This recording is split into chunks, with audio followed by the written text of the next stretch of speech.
Hello, everybody. I am Trisha Hirschberger, and I'm so excited to welcome you to today's special Corsair live stream event.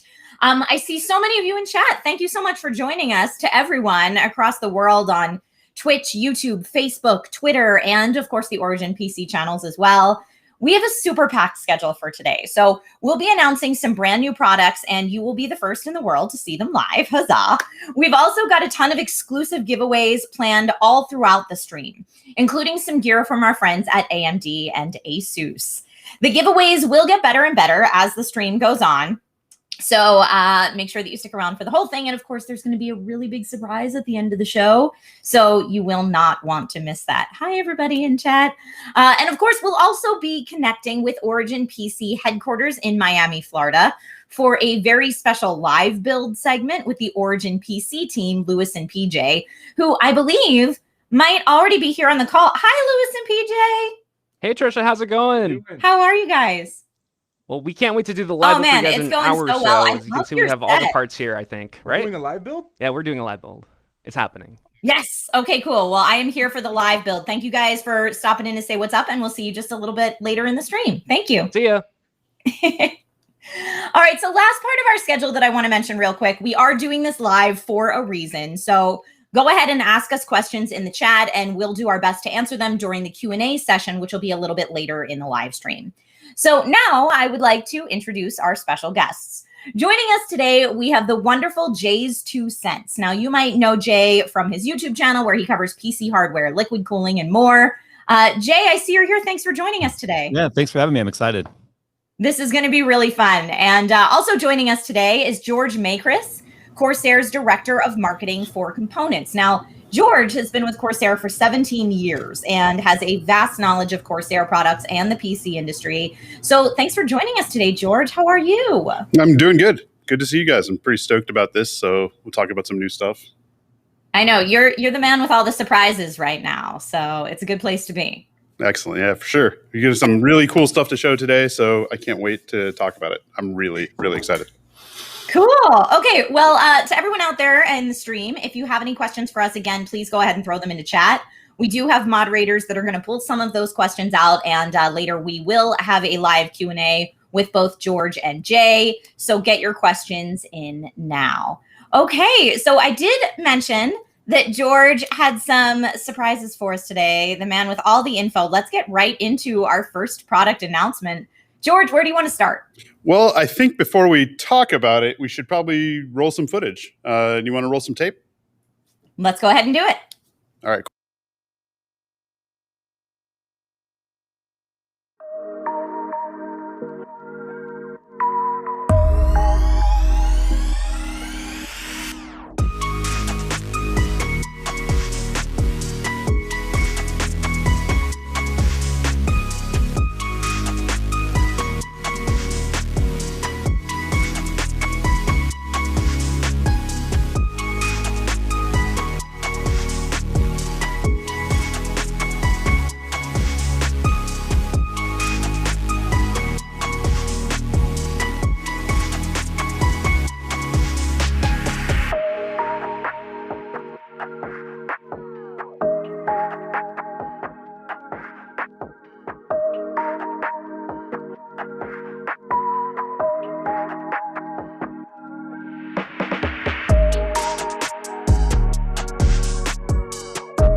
That's it.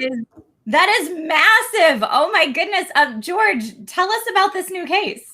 This is the 7000D. So you guys know we had the 4000 and the 5000 and the 7000 series.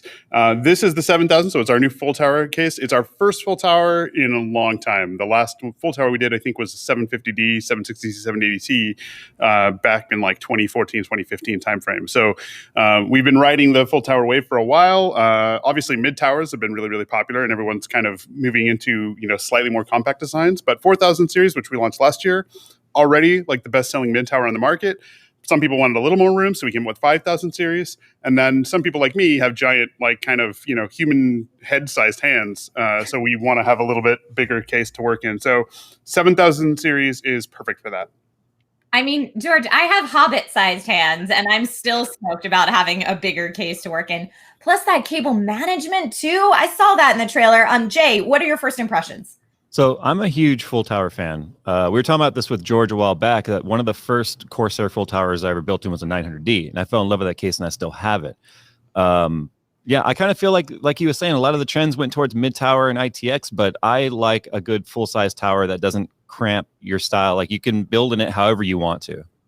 Yeah, this is one of the things that I like about big cases is, if you ever have to do cable routing in a mini ITX case, you spend almost as much time like doing the cable routing and zip tying and winding up if you don't do custom sleeve cables as you do actually building the PC. So it's obnoxious for me. I know a lot of guys kind of use that as their zen and meditation kind of thing, but for me, it's just like I just want to hit the power button and get moving. So this is like cable routing cheat mode. Just put them in there, slam the door shut, and go to work. Oh man, I love to hear it. George, can you tell us a little bit about where the new 7000 series kind of fits in with the Corsair family, like 4000, 5000, and 7000? Yeah, we actually recently learned to count. So we went from 4, then 5, and then of course 7, which comes after 5. Realistically, it's basically all of our full size cases have been 7, 8s, or 9 series cases for the most part, with the exception being the 1000D, which is kind of a special dual system chassis that we've done a one-off with. But realistically, we've had our first case, the 800D, which was our first full tower ever. And then we had the 900D, which, like Jay mentioned, is a bigger version of that had more water cooling capacity. The 7000 series kind of sits on top of our lineup as, if you want to do custom water cooling and you want flexibility to mount radiators on almost every flat surface, this is the case that you would purchase, unless you want to go crazy on the 1000D. But the 7000D is really the more kind of mainstream version of that. And it has some cool, useful features like, the door to cover the cables and the extra room for 480s and 420s. So if you want to do like 140 based radiators, like, 140, 280, 420, this is probably our most fully featured case for that. You can mount a 420 on the front or on top. You can mount a 480 on the front or on the side there. So it just gives you a lot of options. I love to hear options, especially when you're customizing your build. I know, Jay, you have definitely worked with more than one of the cases in Corsair's new family of cases. What do you think about the family? Well, I mean, they all obviously share the same design philosophy, which is kind of neat about it, because I built several 5000Ds, 4000D, and fortunately I've had the opportunity to get my hands on a 7000D already. It just feels like each one sort of scales up from the next, where a lot of the feature sets are kind of carry over from case to case, the aesthetics obviously. But like George said, it's been a long time since I've been able to fit a 480 radiator in a case natively without having to bust out a Dremel or something. And not only can you do that in this case, you have multiple options of where to place it. So that, to me, that's what's exciting about it, because I'm all about the big cases, the oversized water cooling, just going, bigger than you need to, because at that point, for me, it's a hobby. It's fun to just sort of build and see what you can come up with. And having a case that doesn't limit your options, to me, is really important anyway. That's awesome. So for everybody here, we know that we will have another product to reveal later in the show, so make sure that you stay tuned. But now that we've announced our first product, let's go ahead and kick off our first giveaway. I can see everybody in chat is super hyped for that as well. So we're going to celebrate the launch of our 7000 series cases with an exclusive worldwide giveaway. That's another question people were asking in chat earlier. Is it international? This is a worldwide giveaway. For your chance to win, please go ahead and use the link posted by our mods in the chat to sign up for your chance to take home a beautiful white Corsair iQ 7000X RGB full tower case. Now, if you can't see the link, you can visit originpc.com/Corsair Live.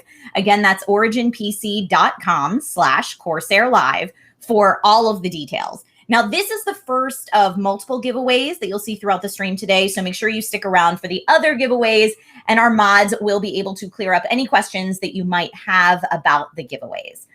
Remember, you have roughly 30 minutes to enter at this point for your chance to win. And this is a worldwide giveaway. For the rules, terms, and conditions, please check the official rules tab in the giveaway widget. And good luck, everyone. Now let's learn a little bit more about this new series of cases. So, George, these are full tower cases. Talk to us a little bit about what that means and what you could fit in the case.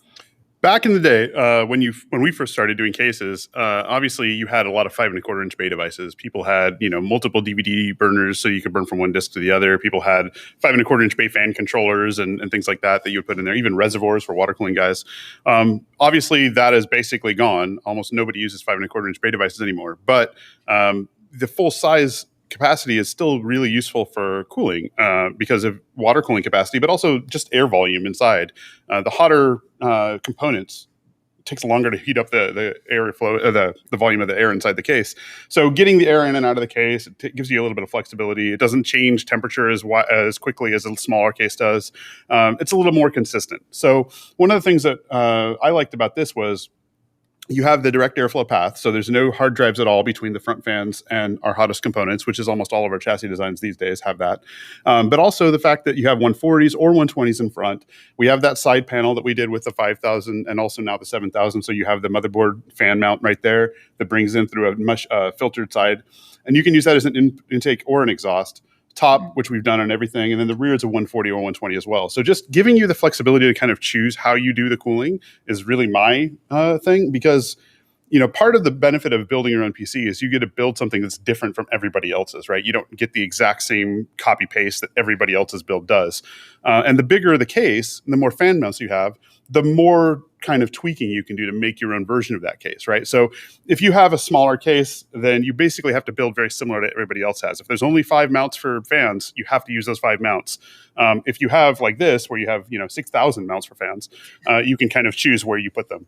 I know that for me, like this is built by the awesome guys at Origin PC, and they're going to be doing a live stream build version of this earlier. But when I looked at this, I was like, wow, this is really beautiful. And then I also thought, like, I wouldn't have exactly put that radiator in the same spot. I would have done this. I would have done that. And that was reinforced in my head, like, oh, that's what everyone who's going to buy one of these is going to think. Like, I'm going to build a little bit differently than Jay builds his, or than, somebody else builds theirs. Some guys want to build exactly what they see in the photos. Other guys kind of just want to do their own thing. And I think that's the really cool benefit of this.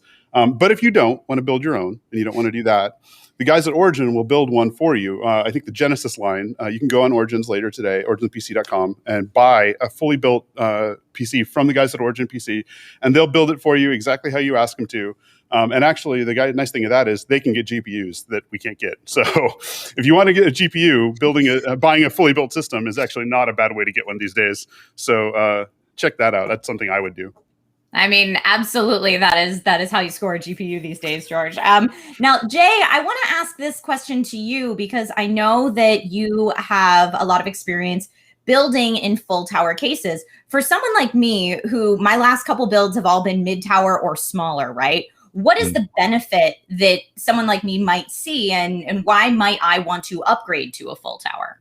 Well, like George was saying, a full tower case just offers unparalleled cooling.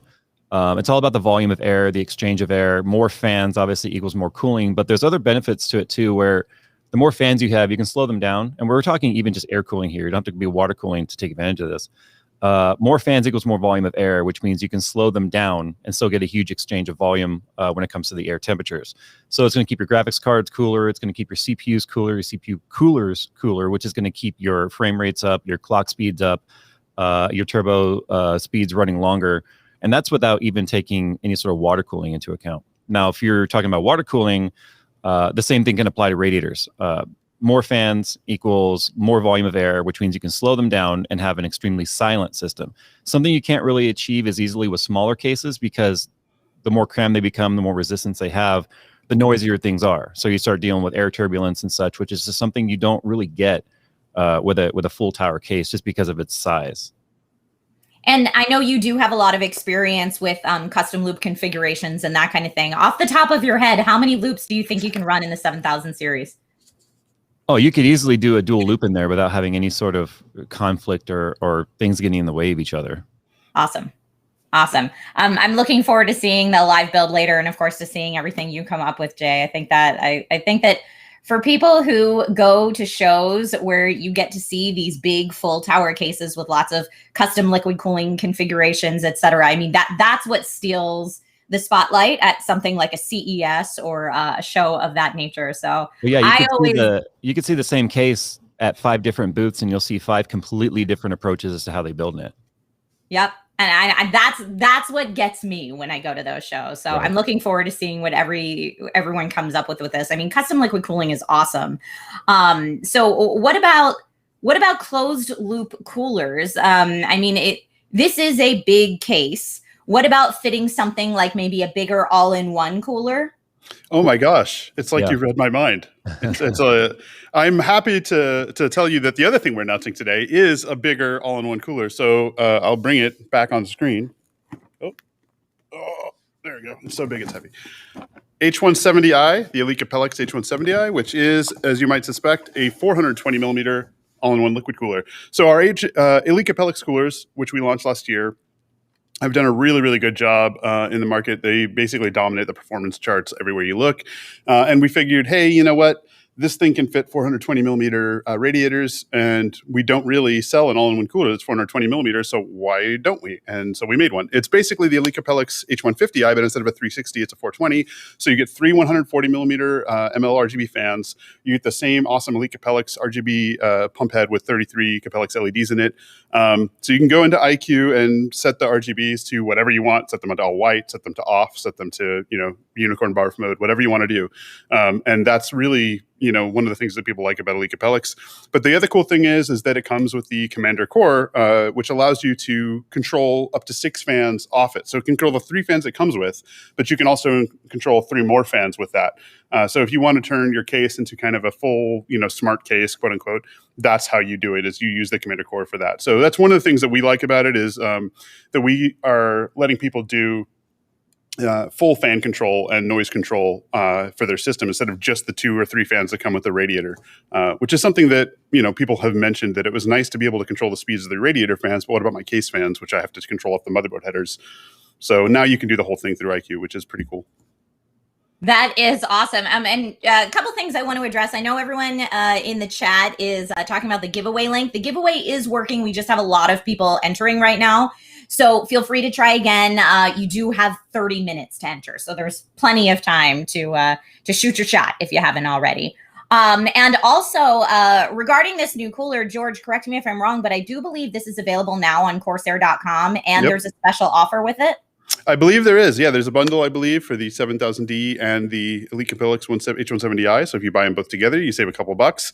And you can check out on the website and see what that's like. So that depends on, obviously, if all the guys have bought them already, then tough luck. The guys who bought them on the first part of the stream got them. Otherwise, you should go ahead and add them to your cart, buy a bunch. They're great stocking stuffers for Christmas. Think about it now. It's July almost. So time to get close. I mean, I love me a good bundle. Purchase a 7000 series case and an H170i Elite Capellix cooler at the same time, and you will receive 10% off the cooler. Huzzah. Now, Jay, can you walk us through what would be the benefits of a larger 420 millimeter radiator?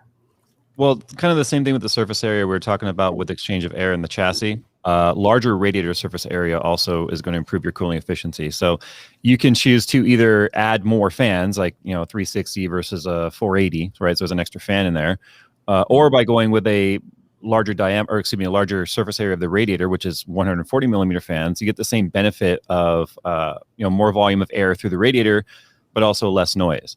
So with a lot of cases not actually supporting large 420 radiators anymore, it's kind of nice to see a case here that will fit at least 2 different spots in it, front and top, to be able to put up to a 420 millimeter radiator, which is going to get you the benefit of, like I said, more volume through the case, more volume through the radiator, higher boost clocks, maintaining cool temperatures without having to have, sound like a wind tunnel. Right. And Jay, you have quite a bit of personal experience working with larger radiators and cooling systems, correct? Oh, yeah, all the way up to 560s. George, we need a 560 version now. 9,000. I'll get the guys started on that with the, obviously there's a lot of numbers above 7. So we can go 8, 9, who knows, 10,000. Yeah. So no, I've always just chose to fill out the cases though. I don't like to see spots where something could go and there's not, because for me, PC gaming's fun. I love gaming, but the game for me is building benchmarking. It's what I like to do. And so if I see a spot where I could mount something or go with a larger rad or more fans and I leave it unoccupied, that starts to bug me. So when I see something like a 5000D or a 7000D that allows you to fit so much stuff in there, the brain juices just really start flowing. I mean, you start looking at, okay, we could put a rad here, rad here, rad here. We can do, rigid tubing, soft tubing, have it look completely filled but not crammed, if that makes sense. I do the same thing in RPGs, like in online games, where you can set up your toolbar with all your quick access, like potions and spells. Like I make sure if there's 8 spots, I have 8 things there, even if I don't really have 8 spells. It's just like random stuff, just because it makes me annoyed to see an empty spot. For me, it's like the opposite of having to zero out all your notifications on your phone. I want them all notifying. Exactly. So making use of all of your space without cluttering. I love it. So with that being said, I mean, there's lots of different ways to fill out these cases, and everyone's going to have a different aesthetic and a different way to tackle their build. Let's go ahead and talk about the options and variations for the new 7000 series of cases. Okay, so this is the 7000 X RGB, which is the glass front and glass top, and it comes with the, like I said, the SP140 RGB Elite fans. The other version of this is the 7000D Airflow, which has a steel front and top that's perforated with mesh for high airflow to get through. That comes with non-LED fans, non-RGB fans. So some people don't want RGB, or they want to buy their own RGB or do whatever they want to do. So we make the Airflow version, the one that doesn't have the RGB lights and the RGB fans, and then the glass version with the glass top and the glass front comes with the RGB fans in it. So you can choose which one you want. They also both come in white and black, so you can pick whichever version. So there's 4 models, black and white, of the Airflow and the XRGB. You choose which one you want. And the XRGB, obviously, because it comes with the lighting controller, it comes with the lighting fans and the glass, it costs a little bit more, but the D Airflow is a really, really good balance for that. So if you want to build your own system and you want high airflow, 7000 D Airflow is the way to go. If you really like the glass and the RGB, go 7000 XRGB. Awesome. I'm sorry, I forgot who said it, but someone in chat said, I'll have one. And I'm like, yes, I agree. Can you talk to us a little bit about the Rapid Route cable management? Yeah, I think that's something we started with 4000 series, which is kind of a channel for cables that go in the back. So you can we noticed that, when we were doing trade show builds or photo builds, we always ended up kind of routing cables pretty much the same way. ATX goes up this side, and then the 8-pin CPU cable comes down this way, and all these other things. You zip tie all the fans together in the same locations. And then we just decided, what if we just kind of put a plastic route there and some Velcro straps, so you just always have them in the same spot. And so we did that with 4000 series. With 5000 series, obviously it's a bigger case, so we could do that with 5000 series as well. But this one, obviously being the biggest, has even more cable routing locations. So you have the cutouts, obviously, like in the screen now, but you also see the plastic routing mounts so that you can use the Velcro straps, you can use zip ties. There's all kinds of tie-down spots. And then with 5000 and there's actually some big steel door that closes over that whole cable routing area before you put your back side panel on, so that you can keep it nice and closed, and you actually screw that door down if you want to, so that you can get your side panel on without the big curved thing that those of us who've done terrible cable routing in the past are guilty of. I have a number of old steel cases that have a big bowed kind of left side panel that no one has ever seen, or right side panel, I guess. I mean, don't call me out like that, George. I've had debates with friends before. Some people that say that cable management to them is the worst part of any build, like their least favorite, most difficult. And other people who find it to be really fun and satisfying to, plan that out ahead of time and then execute it in the way that they exactly wanted. So I love, me personally, I sit on the side of cable management as one of my least favorite parts of the build. So I commend those of you out there who absolutely love it, but I'm also really thankful for features in cases like this that are here to give a helping hand for builders like me who cable management is not necessarily their favorite. Now, Jay, I know you have personal build experience with this case. Tell us a little bit about your cable management experience with this case. So I'm one of those people that don't enjoy cable management, but I can't let it go either. So it's kind of a love-hate relationship where I get as frustrated as anyone else because I'll have this 1 or 2 wires kind of going off somewhere that bug me. The thing about cable management for most people is they're kind of lost on where they should route stuff. It's not the fact they don't, I think, like bundling wires together and trying to make sense of it. It's just sometimes cases are not very intuitive in that here's where your 8-pin should go for your EPS power. Here's where your PCI Express should go. or even having multiple options. But the nice thing about the cable track that not only goes down the center of the chassis, like we showed on the video there, but you have a rack that goes across the top for things like having the Commander Pro, so you can have your RGB cables and your fan cables, but also a track that leads towards your EPS as well. So you're kind of guided as you're building in it to make sense of where the cable should go. It's also large enough to be able to have like the 24 pin, and if you're running a high-end graphics card that's got 2 or 3 power plugs going to it, to be able to run those all through that channel, plus fan cables, plus RGB or extension cables, maybe even SATA cables, and not have it suddenly become overwhelmed where they don't all fit in that channel. And then also too, I like the fact that, George, you guys use the captive Velcro straps with the actual hook, rather than the old school ones where they're just fabric and you got to kind of stick it to itself. So you can undo those straps and they don't fall out. There's retention in there to keep them all in place. But yeah, you can see it guides you. It tells you exactly where everything should go. And then the built-in fan controller or fan hub near the top is at a perfect location so that the front fans can reach, the rear fan can reach, and the top fans can reach. Because I feel like fan cabling is where a lot of people really start to get frustrated with it. But the pre-thought out location for that hub also just makes sense. So it's extremely easy to build in this one because all of the planning for the cable management really already done for you.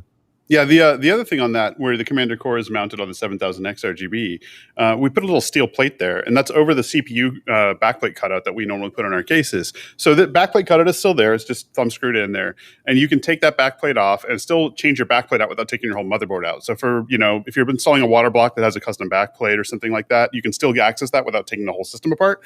But if you have this thing set up and you put your backplate on already, there's a little steel plate that's over there that you can put a Commander Core XT on. And if you have the 7000D Airflow version, that's an extra hard drive mount or SSD mount location. So you can put a 2.5 inch drive there.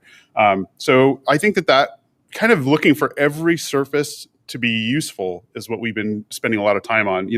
We have on the PSU cover, for example, there's little SSD mount screw holes there. There's a mount for the vertical PCIe Express mount for the GPU card. And then there's even like a little window to show off the power supply, mostly because we sell power supplies and our PSU guys were like, hey, why are we covering up our one of our core businesses? So we put a little window there. But the cool thing about the little window, I think, is that as a guy who's done some modding in the past, you can take that little acrylic window out with a couple of screws, and then you can put your logo on there with a vinyl sticker. You can put some lighting back there. You can even get it laser etched and put it back in. So it's just a little place to customize and tweak your system too. So if you don't want to show off your awesome power supply because you bought something besides Corsair and you're ashamed of it, then you can put a little screen over that or something and cover it up. Which I recommend. If you don't buy a Corsair power supply, cover it up. Don't let anyone see that, please. George, you're ridiculous, and I love you. Ascalon in chat says, can we see how the side glass panel comes off, please? Yeah, absolutely. Let me move my casual Flex 15-year coffee mug. Can I just say, George, I want to say I appreciate the fact that on top of the power supply shroud, how you guys have the 3 mounts for the SSDs. I do appreciate that you put grommet holes right behind there so the wires can easily just tuck away without having to go through some unnecessary routing. Cool. Yeah, it's really helpful too. It's nice to do that. Doors on this one swing open, so it's just a post hinge on the back, so you can just pop it out, and there's a latch at the front, and then you want to take it off, you just lift it up and put it away, and that's it. You want to put it back on, there's a hinge back here, you line up the hinge pieces, and try not to shatter a piece of tempered glass on live camera, and then snap it back in place. So very easily done for someone who's done it 5,000 times like me. For the rest of you guys, it'll take you 2 or 3 times and figure it out, but it should go quickly. Like I said, completely tool free. You can get in and out of the case quickly. I actually hated, those little thumb screws that you use to keep side panels secured for the most part, especially when you have to line up all the little teeth on the top and the front and then slide it in. One of the first things that we did when we designed the first 800D, our first full tower, was we actually had a push button latch to release the side panel. You pushed a button on the back and the whole thing had this big, expensive latch that slid forward and released the side panel that came out nice and clean.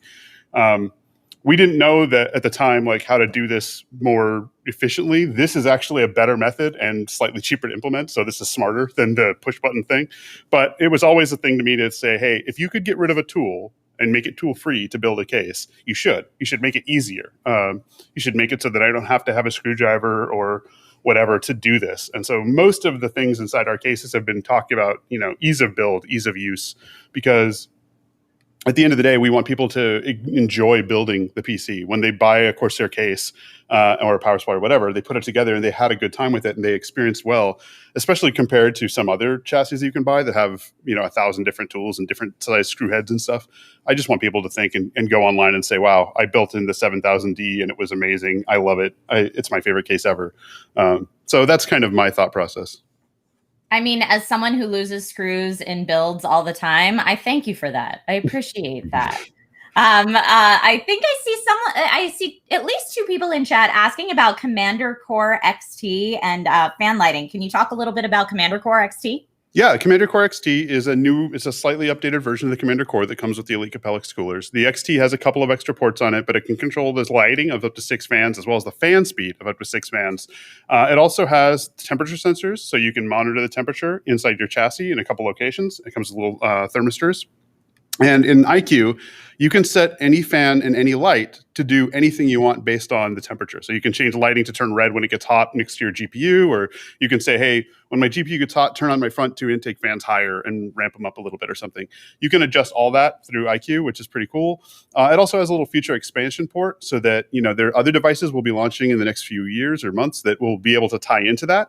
It's labeled, ID on there, but it's basically just a feature expansion port. So future products will be able to identify themselves into the Commander Core XT. I think you'll see more of the controllers that we have in the future have little ports like that so that we can kind of identify devices individually and go down the chain. The other thing that I like about these things is that you can actually daisy chain them with USB hubs. So if you have a USB hub, you can kind of plug one into the next one, and then you can control 12 fans or 18 fans or 24 fans.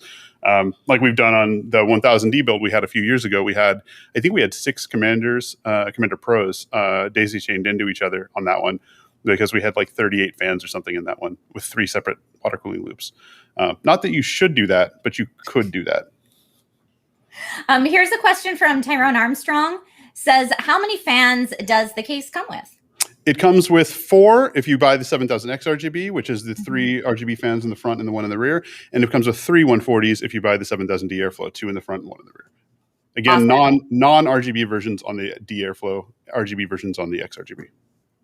Okay, and I have another question here from Schnibs86. This one was from a little earlier in the stream, so thank you for asking. I do promise we're monitoring, so if your question doesn't get answered right away, we still got you. Schnibs86 said, is the GPU riser cable in the build PCIe 4.0? This build, no, I don't think that one's a 4.0 cable. We don't have a 4.0 PCI Express riser right now. We are working on that. We also it's not included with the chassis. It is sold separately. Speaking of vertical PCI Express mount, this is actually a pretty cool feature. So in this case, you can see that the vertical PCI Express mount is mounted here where you have the 3 slots located. So there are 3 slots, gives you a little bit more room for wider GPUs. But this case is one of a kind of unique feature is you can actually take the bottom few slots of the regular 7 PCI Express mounts. They come off and rotate themselves. So you can get even more room between your GPU and the side panel. So if you buy one of those monster, like 3090 size, custom quadruple fan monster GPUs that are like the size of a child, you can actually mount that in there and still have plenty of room for airflow on the side panel. I know that a lot of guys like Jay and these other guys have found that when you mount a GPU right up against the glass, it suffocates it. Basically, you have no airflow, you have no cooling. So we were trying to address that by saying, hey, you can mount it here. Like for water cooling, you don't need it. So you can mount it right up in this slot. But for air cooling, you can mount it, a few inches further in, and it gives you much more clearance for cooling. So we've actually done that on this chassis. The 1000D has that as well, but this is the first time we've done it on a vehicle size case. And Jay, question for you. Would you go with a standard orientation or vertical GPU mount, and why? For water cooling, definitely vertical. Again, SLI is kind of dead, right? I mean, if you want to do overclocking and benchmarking and stuff, yeah, there's apps that still will utilize it. But in a case this size, I feel like if you went with a water cooled, which just brings it down to a single slot, especially with a GPU block on there, and you mount it horizontal, it might look a little empty. But if you have a nice big graphics card, I mean, all the custom cards these days they're much larger than they really need to be. I mean, you've seen the size of the Founders Edition PCB. But if you go vertical with it, it shows off the pretty side of the block. If you go horizontal, it puts the side that, in my opinion, looks the best facing down where you can't see it. If I were going with an air-cooled card, like George said, and that was one of the first things I noticed in this particular chassis when I was going through it, was the fact that you can move it closer to the motherboard and have a good volume of airflow in front of it.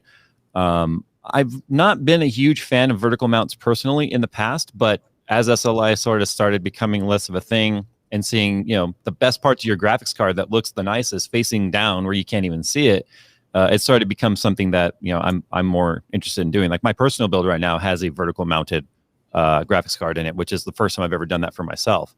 But I like the fact that you have flexibility there. You can get it away from the side panel, get more airflow to it, or if it's water cooled, put it up against the side panel where you can see it from pretty much any angle and open up airflow to your chipset and other motherboard components without kind of making it cramped right there. And correct me if I'm wrong, but NVIDIA no longer supports SLI. Is that right? Well, they do, okay.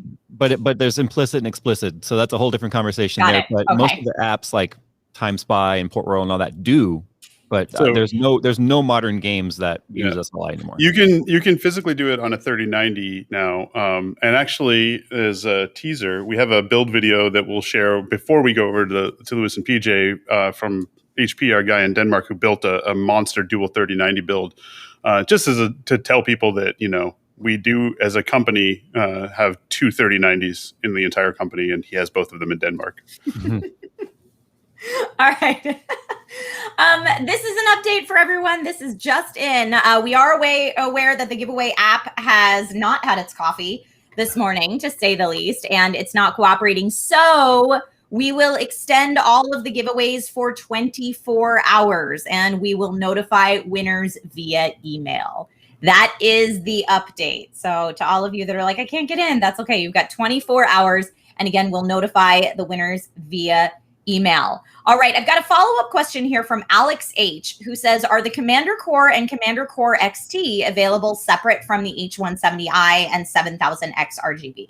The Commander Core, I believe you can buy. Yeah, it comes. I think you can buy it on the CORSAIR.com site. It says accessory product usually. The Commander Core XT is not available separately yet. There are plans to do that in the future. But as of right now, as of today, you won't be able to buy it unless you buy this case that comes with it. But yeah, for most of our products, the parts that are inside the case, we've always tried to sell them separately because we like to service the modding community and the building community. And what we found is, some guys, hey, I want to mod the side panel, but I'm worried, like, what if I scratch it or break it? I'd like to practice on one before I touch my good one. So they'll go buy the spare part or whatever. And so we do that a lot. Almost, you could build an entire case with all the spare parts you buy from the website pretty much, except for the frame. Awesome. I see a question here from Scone, says, how tall is the 7000 PC tower in inches? Oh man, 600 millimeters in inches is, I don't know. I forgot. Like 23 and a half, 24, somewhere in that range. Come on, math, George. Look, man, I know metric when it comes to PC. I know imperial when it comes to like how tall I am, how much I weigh, and how to drive somewhere. I'm an American, man. If you ask me to convert one to the other, like I was joking with one of our guys in UK, like he's like, oh, it's 40 degrees C here today. And I'm like, I realize that that's actually very cool for a PC CPU. I don't know what that means for me. Like, I don't understand how that correlates. Like, yeah, it's roughly 24 inches. Thank you very much, Jay. Jay answered it better than I could. Well, I only ballpark because I just know there's about 25 millimeters in an inch. So there you go. I just, it's close enough, right, to communicate with those that don't use Imperial. There you go. So it's a tenth of a farthing or something. I don't know. I always measure, since I'm 5'0", I always measure stuff in how much of a Trish they are. So probably more than half a Trish. All right, I've got a question here for Jay from Silver Lightning. If a GPU is in the vertical mount, would I be able to put an Elgato capture card behind it? There'd be plenty of room if you were using the front mount like George has it right there. Okay. Because it doesn't interfere with the standard PCI Express brackets right there, because you're not rotating them. There's still plenty of height. But again, you're going to want to obviously be mindful of the amount of space you have between the glass and the cooler itself. If you're running a dual slot cooler, because I used a 3-slot vertical mount right there. See, a lot of cases in the past use a 2-slot for the vertical, which leaves you only maybe 5 or 10 millimeters at the most between the glass and the cooler. A lot of graphics cards these days are running 2.5 slot, maybe even 3. So you're just going to be mindful of that. If you're running a standard 2-slot card, there'd be plenty of room where I wouldn't be worried about the cooling, and you'd still fit the Elgato behind it. If you're going to be using the more inward mount, then no, you wouldn't, because it'd be rotating all of those PCI Express brackets anyway, so you wouldn't be able to mount it to the slot. So for all the content creators out there you have it. Here's a question from Venom Gaming 299. What's the difference between the 7000X and 7000D? George? Like we mentioned, the airflow panels. So the steel airflow panels on the D is the biggest version difference. So the 7000D airflow has the steel mesh front and top. The 7000X has glass front and top. That's the biggest difference from a aesthetics perspective. And then obviously the XRGB comes with the Commander Core XT and all the RGB fans versus the black fans and no Commander Core XT built into that one. They both do have a PWM splitter though. So if you do want to control all the fans through the PWM header off your motherboard, you can just plug this into one of your PWM headers and then go into your BIOS and your motherboard software and say, PWM header 4 is set to 60% duty cycle, and all the fans will go to 60% duty cycle up to 6 fans. So they both come with the PWM splitter, but like I mentioned, the 7000X RGB comes with the Commander Core, so you have a little bit more granularity, and you can control each fan separately in IQ. Awesome. Here's a question, just kind of a fun one, a personal one for both Jay and George.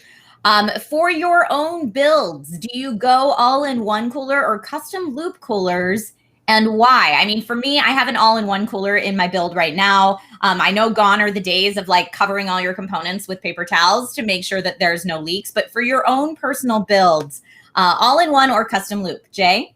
Oh, custom loop. I mean, it's how I started my channel. I've done custom loops since we were using old automotive heater cores and stuff for radiators because nothing existed yet in the market. It's a total niche, but that's just, I enjoy it. Like I said, the build is the game for me. Even my studio computer here, it's the one where I use the how to build a water cooled computer using all the Corsair 5000D stuff. That is my rig that I use here. Yeah, everything has always been just custom loop. Cool. Mine are now all in one. I've done custom loop in the past. I used to do it a lot more. But I'm an old man now. I have kids, and my limited amount of time that's not spent like playing with my kids and stuff in front of my PC. I just want to make sure that that I can just turn it on and game without having to worry about like, oh, I'm swapping out my new GPU. One of the benefits of an all-in-one cooler is it's basically painless. I still have an air-cooled GPU, so I can swap out my 1060 or whatever for my 2070 when I can find one, and then upgrade gaming and do that without having to worry about draining the loop, changing out the GPU block, making sure that I don't have any leaks for 6 hours or whatever, and doing a pressure test. I do that at work a lot. I have guys here who've built all these beautiful custom built loops. So at home, I can just kind of have a painless personal system that is actually right now is still in a 4000 series because I have very limited space on my desk. And to add to what George just said, though, for those that are considering which one, there's very little benefit to a custom loop today versus where there was in the past. I mean, AIO technology has come a long way. The cold plates have improved. The materials have improved. The radiator support and the sizing has obviously improved. For custom loop, it's really just about, like I said, the niche of enjoying building something like that. That's over-engineered. It's unnecessary these days, but it's just way of life for those of us that really enjoy just putting together a custom, cooling system as you see fit.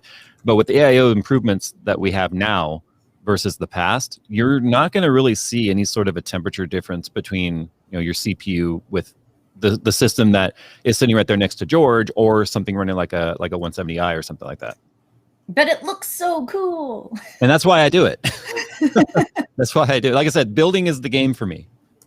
Right on. So when it comes to building, I know I fessed up earlier that one of my least favorite parts of PC building is cable management. Jay, what would you say is your favorite part of building a custom PC? Is it the custom loop cooling? Yeah, if that's what I'm doing, for the most part, I just try and find a way to tie everything together into some sort of a theme. George can probably attest to this too. You build enough systems, it's hard to keep it from feeling redundant, even if you've done it a different every single way, because you start repeating techniques and stuff.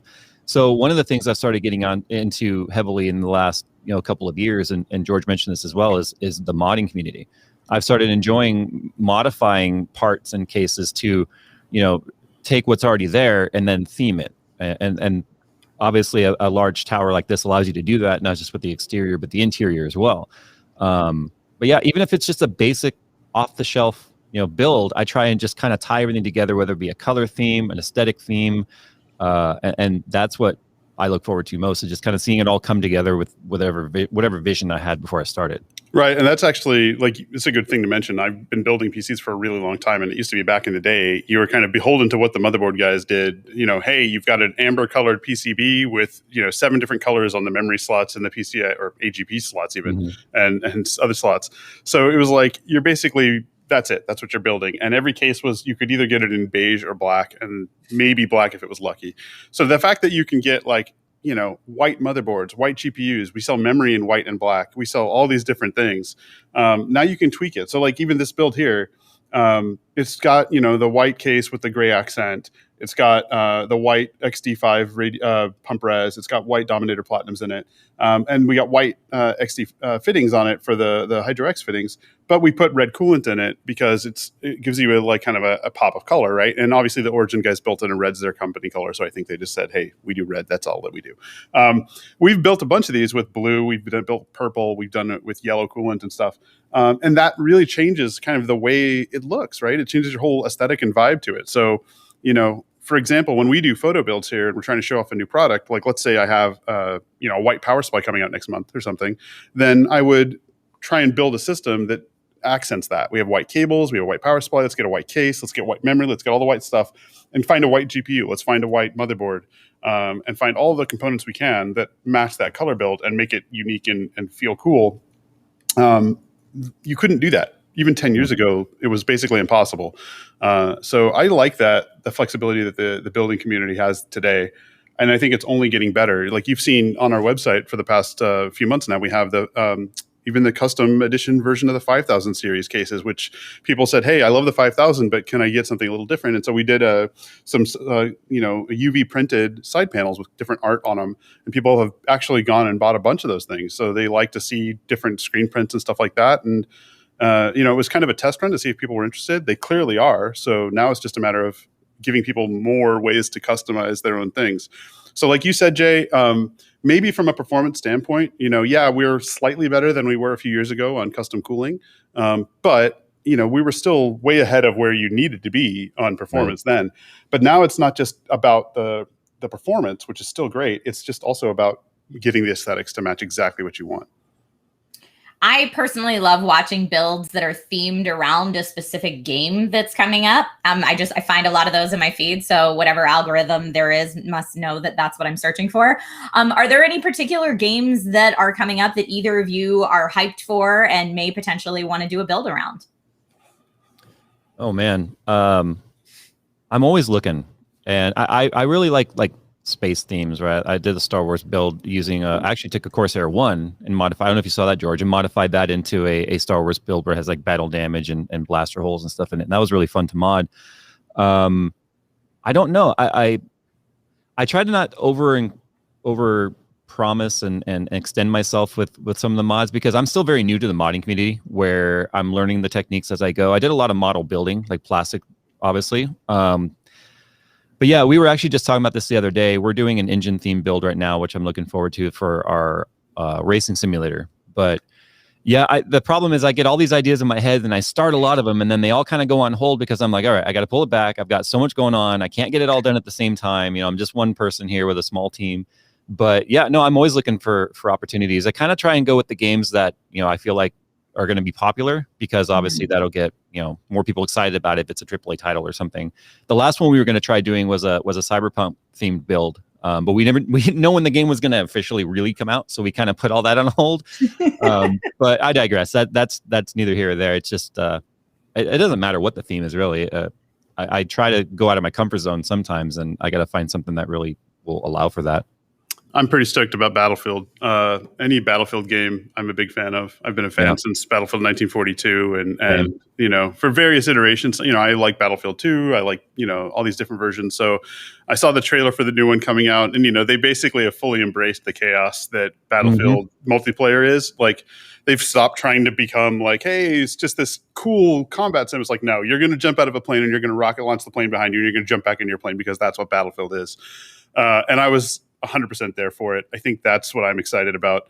What about you, Trish? I mean, I see obviously you've got the Triforce necklace, so you're a Zelda fan, like some of us might be. But you got anything you're excited about? It's a pretty unknown title. Yeah, it's a small kind of indie game, Zelda.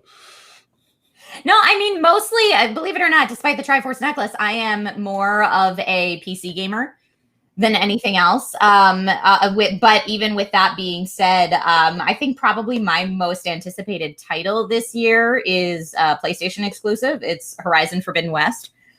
Just personally, as far as what I'm into, but I definitely am looking forward to seeing some Halo builds for Halo Infinite coming out. I think that'll be really cool. And yeah, I mean, I'm interested to see what the modding community can do. I follow a lot of people that really will skin cases, and as you mentioned, Jay, kind of put like battle wear on the outside of their cases or blow holes through stuff where it's appropriate to do so.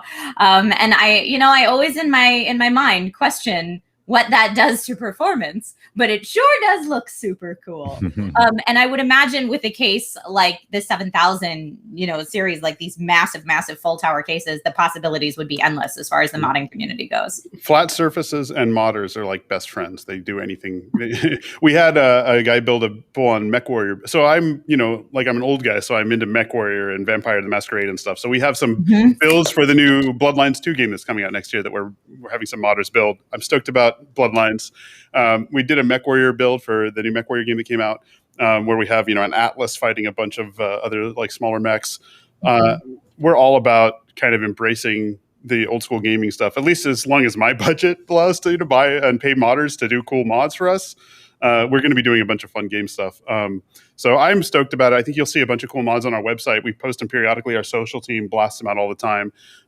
Sometimes we do just cool aesthetic stuff that's really like, hey, we did this really nice finish and touching and beautiful touches and stuff. But as when it comes to game stuff, we like to do stuff that when we have a co-sponsorship, like with the Bloodlines 2 stuff or something, we'll do that. And other times it's just an enthusiast saying, hey, I built this awesome, I don't know, Fallout game mod PC. Would you like to share it on our social? Sure, go nuts. So I see some folks in chat. I think it was the Rage Bash. So I apologize if I get your name wrong because chat's going so fast. The way that I'm looking at it right now said La Sombra for the win. So Vampire the Masquerade hype all around. I'm a big fan as well. And I'm fingers crossed we see Bloodlines too. I was all about Assamites and Bruja back in the day. So yes, Bruja as well. My current Vampire the Masquerade character is the Bruja. Fun fact right there. I know I mentioned Horizon Forbidden West coming out for PlayStation earlier, but I mean, we have reason to believe now that Horizon Zero Dawn is on PC and PlayStation games are coming to PC more and more. We have reason to believe that maybe eventually we will see a game like Forbidden West on PC, and then we could do custom mods for that.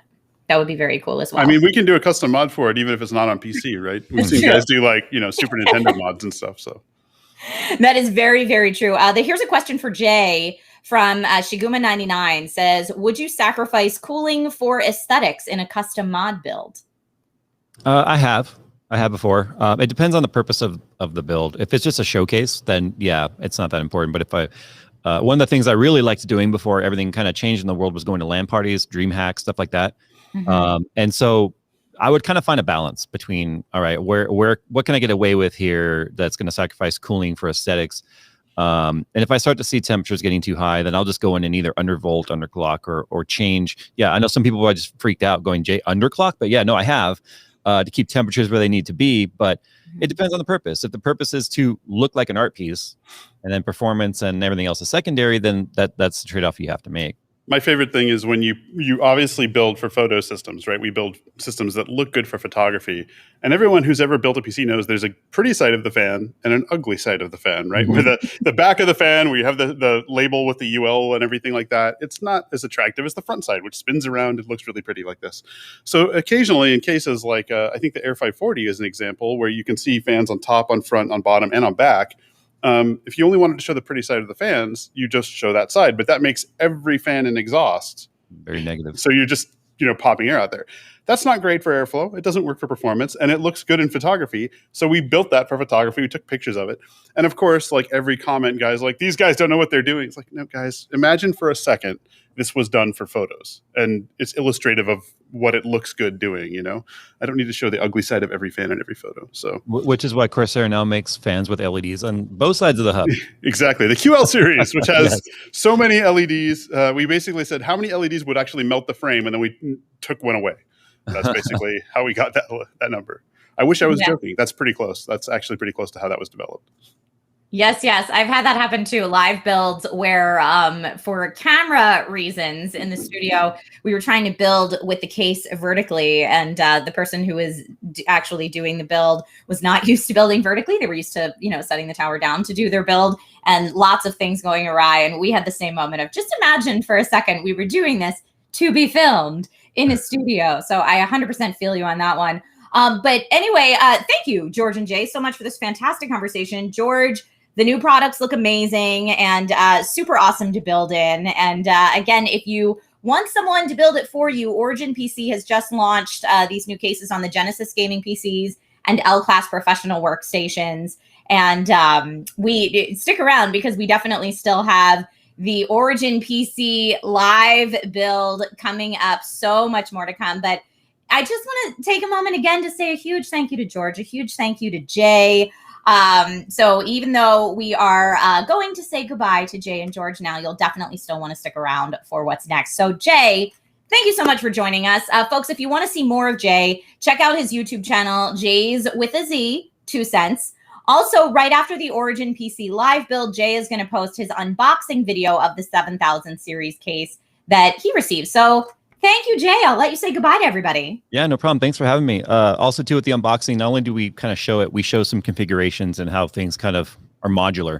So if you guys want to know how to build in or get some ideas, we kind of show what you can fit where, what pieces can be adapted to fit what. So yeah, it's definitely an unboxing and first look that we were excited to do because, like I said, I like full tower cases, and the fact that Corsair's got one again.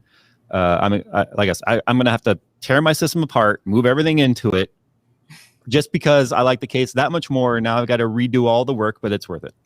Yep. And thanks again, Jay. And I think, like you said, Trish, you're going to go to Origin. They're going to show you an awesome build. In fact, they're going to show you how to build this specific PC. And you can buy a PC just like this from them on the Genesis line. So check that out. I'm pretty stoked about being able to just buy one built because, like I said, when you have a bunch of kids, you don't have time to build it as much anymore. So I mean, I get it. And George, thank you so much as well. It's been great learning about all these new products and chatting with you. And we look forward to seeing you on a Corsair Live again soon. Yeah, look forward to it. Hopefully in a month or two. Awesome. Well, thanks again, guys. Bye. And thanks again to everyone at home for watching and participating. It's really, really fun to chat with you guys. And next up, we are going to connect with the Origin PC team in Miami, Florida. But before we do that, we have a nice video put together by our team that shows off a beautiful 7000 Hydro X build. Check this out.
Hello, everyone. Coming at you live from Miami, Florida. My name is Lewis, and I'm your host for the second half of the Corsair live stream. Joining us today is PJ, our builder. You can see him in the top right. What's and up, Trisha. everybody? How you doing today? Hey, PJ. And Trisha from just earlier, moments ago. Hi. Happy to be Trisha, back. How you doing today? You did an excellent job earlier talking with Jayz and George. You guys got, fun discussion going on. Yeah, it was super fun. I love nerding out about builds with people. So anytime I get a chance to do that, it is a good morning. And, nerding out with people about builds is only second to watching live builds. So thank you for letting me join you, Lewis and PJ, for this part. Absolutely. For sure. All right, PJ, what do we got over there? Let's boost you up, though. Boost me up. Hold on. Okay. Yeah, hold on a second. Do? You want to... I mean, I don't know how I'm supposed to build with just these limited amount of parts that you've given me, Lewis, so... Where's the case? Oh, you want the case. That's what you wanted. Oh, excuse me. So for those of you who might have missed, we're going to be building in the 7000X today. Come on. New case, live build, happening right now. Can't believe it. All right, let me see here. And I also got some specs for you guys. Also, let me know if... PJ, you got to talk? Yes, sir. All right, make sure you're loud and clear. Testing 1, 2. I'm good. All right, PJ's coming good. All right, he's going to bring out that case for everyone to take a look. Look at that. I mean, if you got a comparison size, I'm about 5'6". I'm not a tall man, but this covers my entire chest. It's a pretty nice size case compared to the 5000. I really like it. All right, so we boosted PJ's screen to even be bigger. Awesome. Please let me know if everything is a little smoother there. I know that you guys are slightly delayed, but please let me know. And PJ, just speak up. All right, cool. If you guys are new to our live streams, usually whenever we build any of our systems, we always go ahead and start from the beginning to the end of building this. But since this is a particular hardline Hydro Rex build, we decided to go ahead and have more or less 3/4 of the system built itself already. If you guys saw the original build that they have over at the Corsair Studios right now, I spent a lot of time cable managing that system up, so I wanted to make sure that it was immaculate and clean as possible. So I wanted to go ahead and have that all pre-done, because if I had to sit here and do this for a live build, I don't think we would have ever completed the system itself. So we wanted to make sure we can complete the system, put all the hardline tubing in it, prep the video card, install the CPU, the memory, and get it powered up for everybody to see. So I can go ahead and show. You took all the fun from the people, though. Don't we have any footage or anything that people can see what you've done? Maybe. Did you take some footage of me? You have hidden cameras all in this room everywhere. Hold on a second. Let me disappear here for a moment, and I will show you a closer look at the motherboard. PJ Sounds good to me. Show the close-up. All right. We just teleported to an alternate dimension a couple of days ago. When did you do this? I don't know. I can't believe it. So you guys can take a closer look at the motherboard. So that right there is your Asus ROG motherboard. I can't believe it. A little shaky cam there, but you can get a nice look at the motherboard. If we wait a couple seconds there's the Ryzen CPU. And then a couple moments from here, PJ is going to go into hyperspeed mode and put it in the case. Usually so we're doing on a hyperspeed mode, but I think we're going to chill it out for today. Yeah, today is for the interest in time, because this is a fully custom liquid cooled build. And realistically, since the powers that be gave us 2 hours, we had to, work on some behind the scenes magic and, show you guys how it's done, but within a lot of time. Now, is this what you guys were doing during the whole first part of the stream? Oh, God. Oh, yeah. No. Oh, yeah, for sure. For sure. I was moving that fast. As soon as the 10 seconds we were on saying we'll be right back, I got to work immediately. Perfect. All right. So while PJ's talking over there, let's talk about those specs. I was talking about the motherboard earlier. All right. So PJ, you can go get started. Sure. And we're going to bring up those specs. All right. I'm going to take over my face again. So I'm sorry, you're not going to see my face too often on this stream, so I'm just going to be moving around a bit. I know. I always love looking at that face. It's awful. So again, as mentioned earlier, this is the Corsair 7000X case. It's in white. The processor is the AMD Ryzen 9 5900X 12-core CPU, coming in at 3.7 gigahertz with 4.8 gigahertz max boost. The motherboard, as we just saw earlier, the Asus ROG Crosshair 8 Hero, Memories, 30 gigabytes of Corsair Dominator RGB, 4000 megahertz RAM. I put RGB twice just because, you know, all that RGB goodness. RGB needs RGB. This is also, as I mentioned earlier, the Corsair Hydra X liquid cooling system setup. Is actually the picture you see here is going to be kind of similar to the one you guys are going to see built today. I wouldn't say similar, more as I would say it's an exact replica. Exact replica? Really? It's an exact replica of this system. I can't believe it. I don't believe it. We'll see at the end once everything's, you know, finished and done. It wasn't your team that built the one we saw earlier, though, correct? Yes. So is this your team's first time building this exact configuration? No, I built both of these. No, you built both. Okay, great. So you had a practice run. I did have a practice run. I was able to practice. I was able to mock up everything, make sure everything's going. I took pictures of it so I can make sure when I started doing the second one, I knew exactly what I needed to do and put where I needed to put it. So Awesome. like Jay said, you know, this is what, like he says, you know, building for him is the main goal. I'm the exact same way. When I go in, I go into a blank mode. I like to zone out and just get lost in the build itself. Cool. It's very true. I've seen it happen multiple times on stream and in person too. Rounding out the specs is the AMD Radeon RX 6900 XT GPU. Quite powerful. That's the top of the line on the AMD Radeon lineup.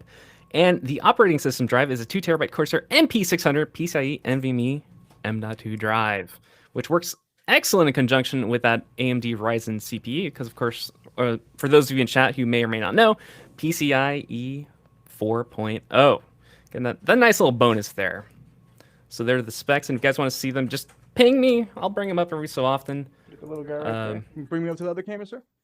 Yep, you're up. There Oh, you hold go. on. We got multiple cameras here. Multiple. He forget. He got all these awesome. Check that out. So there's that MP600 Pro. 2 terabyte. It's a big boy. The next one, so this is a gentleman right here. I actually already took it out of the box. And then we have our 32 gig at 4000 megahertz Corsair Dominator RGB in white. I couldn't believe it was 4,000. I had to do a double take. I thought it was a typo. There, I'm not there. gonna lie. I So thought it was read right 3,000. there, lads. Look at that. The camera's so awesome. You can see it yourself. 4000 megahertz. Okay. Oh, I love this. See here. And we also have another camera angle. If you guys didn't know, you see there's like a phone connected there. What's going on? What's that going on over there? Bad enough you got to see my face, but you know. Look at Up close and personal. That is the Epoch that. Cam. AKA The Elgato my Epoch buddy Cam. for the day. So you can But get it a is nice very up close look there. It's So we're going to be actually being swapping powered between right these now. cameras. It's actually being powered right now by an iPhone 12 Pro Max, so the quality is amazing on this. If you're looking at this through the stream. Looks Very very, very nice. pretty. But we're going to swap over to that angled because you're going to be doing what next? I'm gonna add just the small things first. So let's go ahead and add the memory, and we'll add the M.2 and the CPU. Oh, And then we're once out I of finish focus. Put your those hand up to the camera. Oh, items- there you go. You're good. Aha. We'll add those small bits in first, and then we'll go ahead and proceed with adding the CPU block. And once we complete the CPU block, I'll scoot the case out of the way a little bit, and I'm gonna disassemble and put the water block together onto the AMD GPU itself, so everybody can watch and see how we get that done. Sounds good. All right, PJ, Alright. I'm not going to hold you back. Do your thing. I got Trisha here as a special guest. Thank you again for joining us, Trisha. Of course. I would have I'm- just been watching it not on camera anyway. So thank you for having me. Because you were talking about, Absolutely. Larry, you are a PC gamer and you've built PCs before, so it's great to have you on stream, you know, Yeah. to talk about PC stuff in general and, you know, the new 7000 series cases. So honestly, I don't know where to like start while PJ's, you know, getting his stuff together over there. If you want to see any behind the scenes stuff, by the way, at any moment, Trisha, or chat, just let me know. I got some footage for the CPU itself, some cable management if you want to see some high-speed cable management, the radiators, the fans, the power supply, and some tube cutting. The tube cutting video is pretty sweet. I'm not gonna lie to you. I want to see some of that high-speed cable management. The high-speed cable management is great. It's about a minute or so. As much as I would enjoy it, I would just die laughing just watching. So I've never seen my hands move as fast as that before in my life. I mean, I think at least I was going to say we all wish, but as I've said before in the stream, there are people who really love cable management. I do not zen out during cable management. It's my least favorite part. So I would love to just be able to high speed through the cable management of That's the my build. favorite part. That is my favorite part of the It whole is your build. favorite part. Yes, yeah.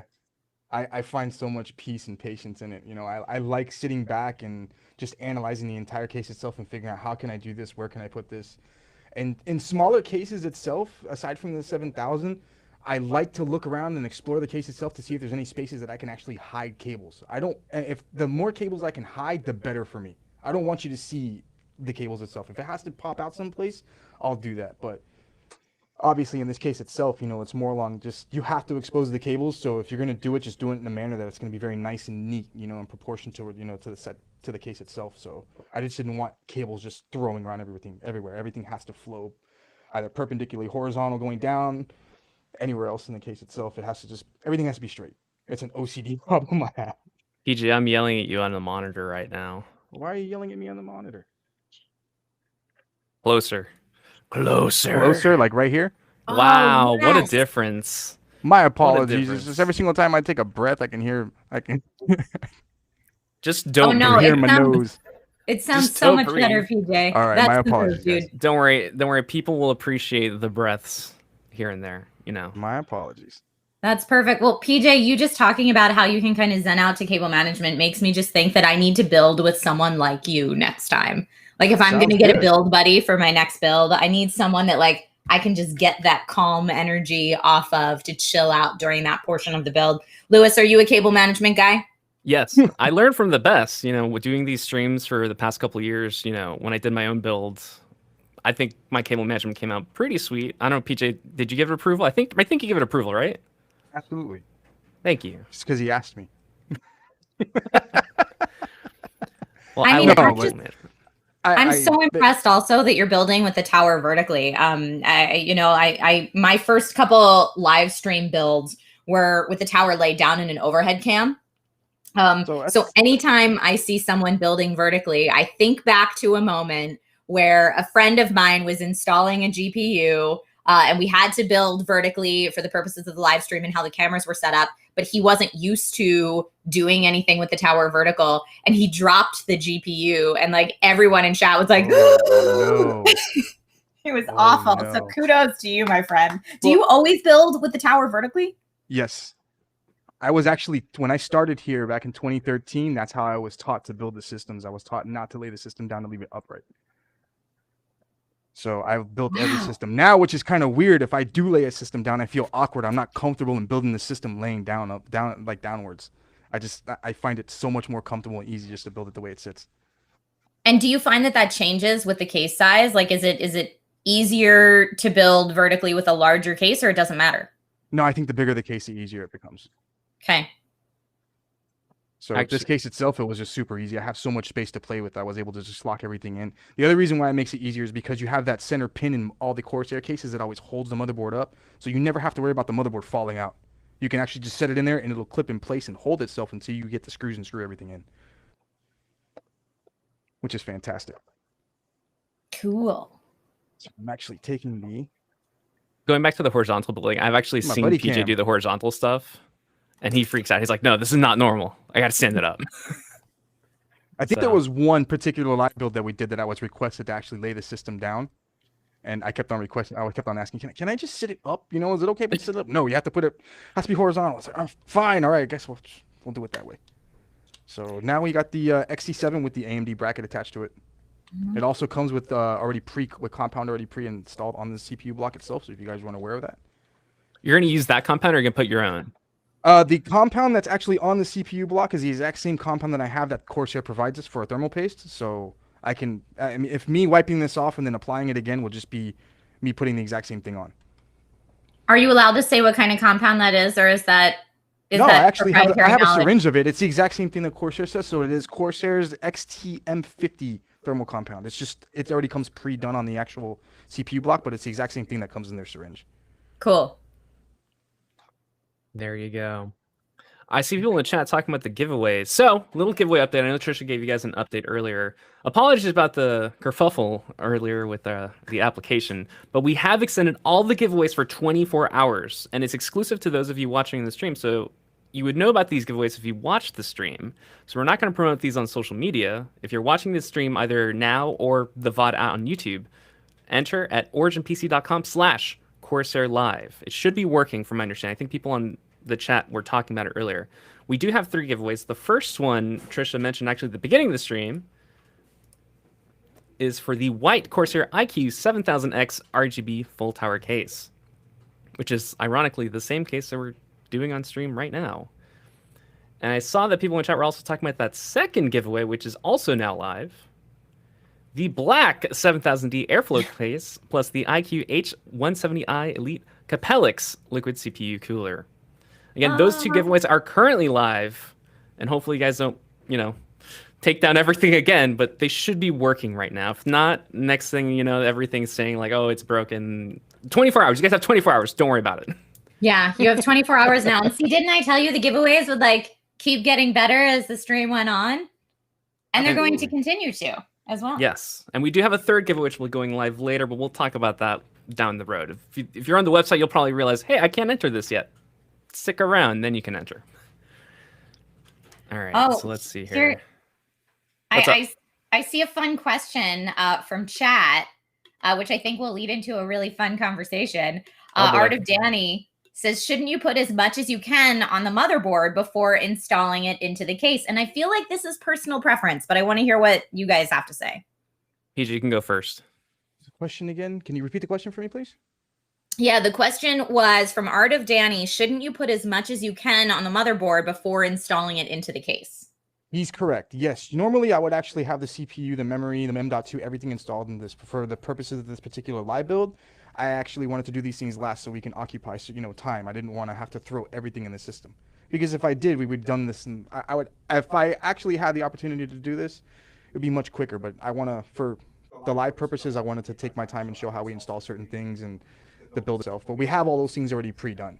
There was things that I had to, that were built and then taken back apart in order to get this, to prep this system. But yes, he's correct. In normal cases, I definitely would have the all the parts inside the motherboard already pre-installed. Yeah, I would do the same thing, just everything pre-installed and then put everything in nicely. That's how I normally do it too, and I normally do it like I said before. I'm used to building in mid-tower cases. Or even smaller sometimes. But I always think even with my tiny, like I call them hobbit-sized hands, I mean, getting in there and, having to make sure that you can get around everything is not always my favorite. So the more I can do on the motherboard before I put it in the case, the better for me. But I have friends who build the opposite, who want to build everything in the case, which is why I always say it's a matter of personal preference. But at least out of us 3, we're all on the same page. Absolutely. I think the majority would do the same thing too. I think it's for, like I've said, I've been doing this for 9 years now, and every single time that I build a particular case, it's always a different case. You always learn something new. But the standard basics of how you would put it together, for me, I always do the same. Install everything, prep everything, lay all your parts out in front of you, so you don't have to go back and start taking things out of the boxes. Sometimes we, we always test the products first. So we'll put everything on a stress bench to make sure everything works before we install in the system, because we don't want to have to, putting this entire system together and then having something fail on you, unfortunately, which does happen because not everything's perfect. You don't want to have to start taking things apart, especially a Hydro X build.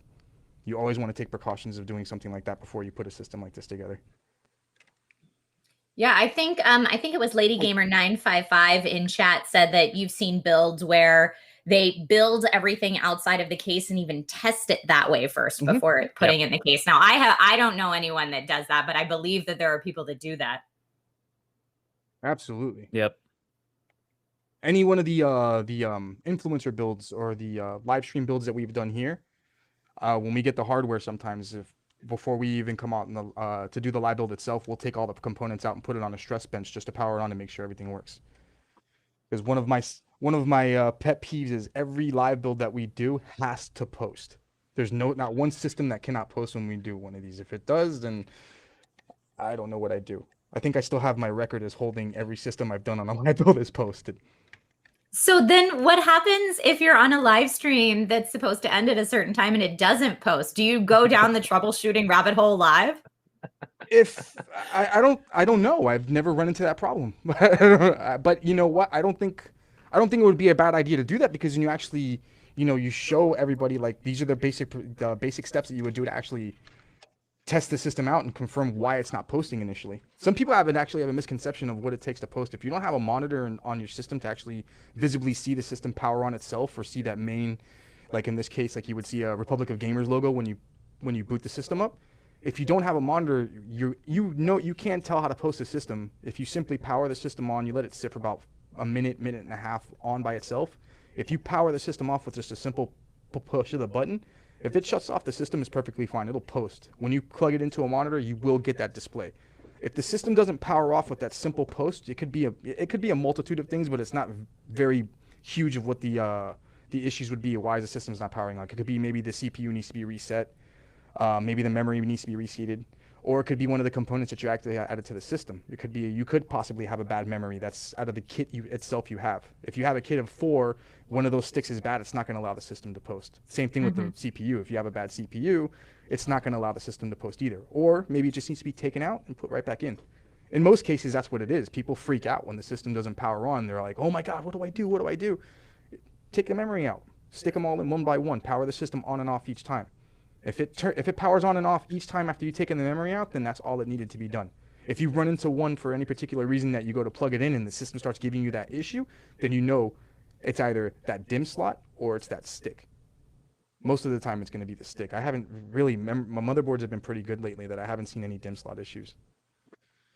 That's great. I always appreciate a motherboard that has the error LEDs, so that if you do run into any kind of troubleshooting issue, whether it's the original post or anytime down the road, you can start to hone in on what the problem might be. Absolutely. Always reference the user manual.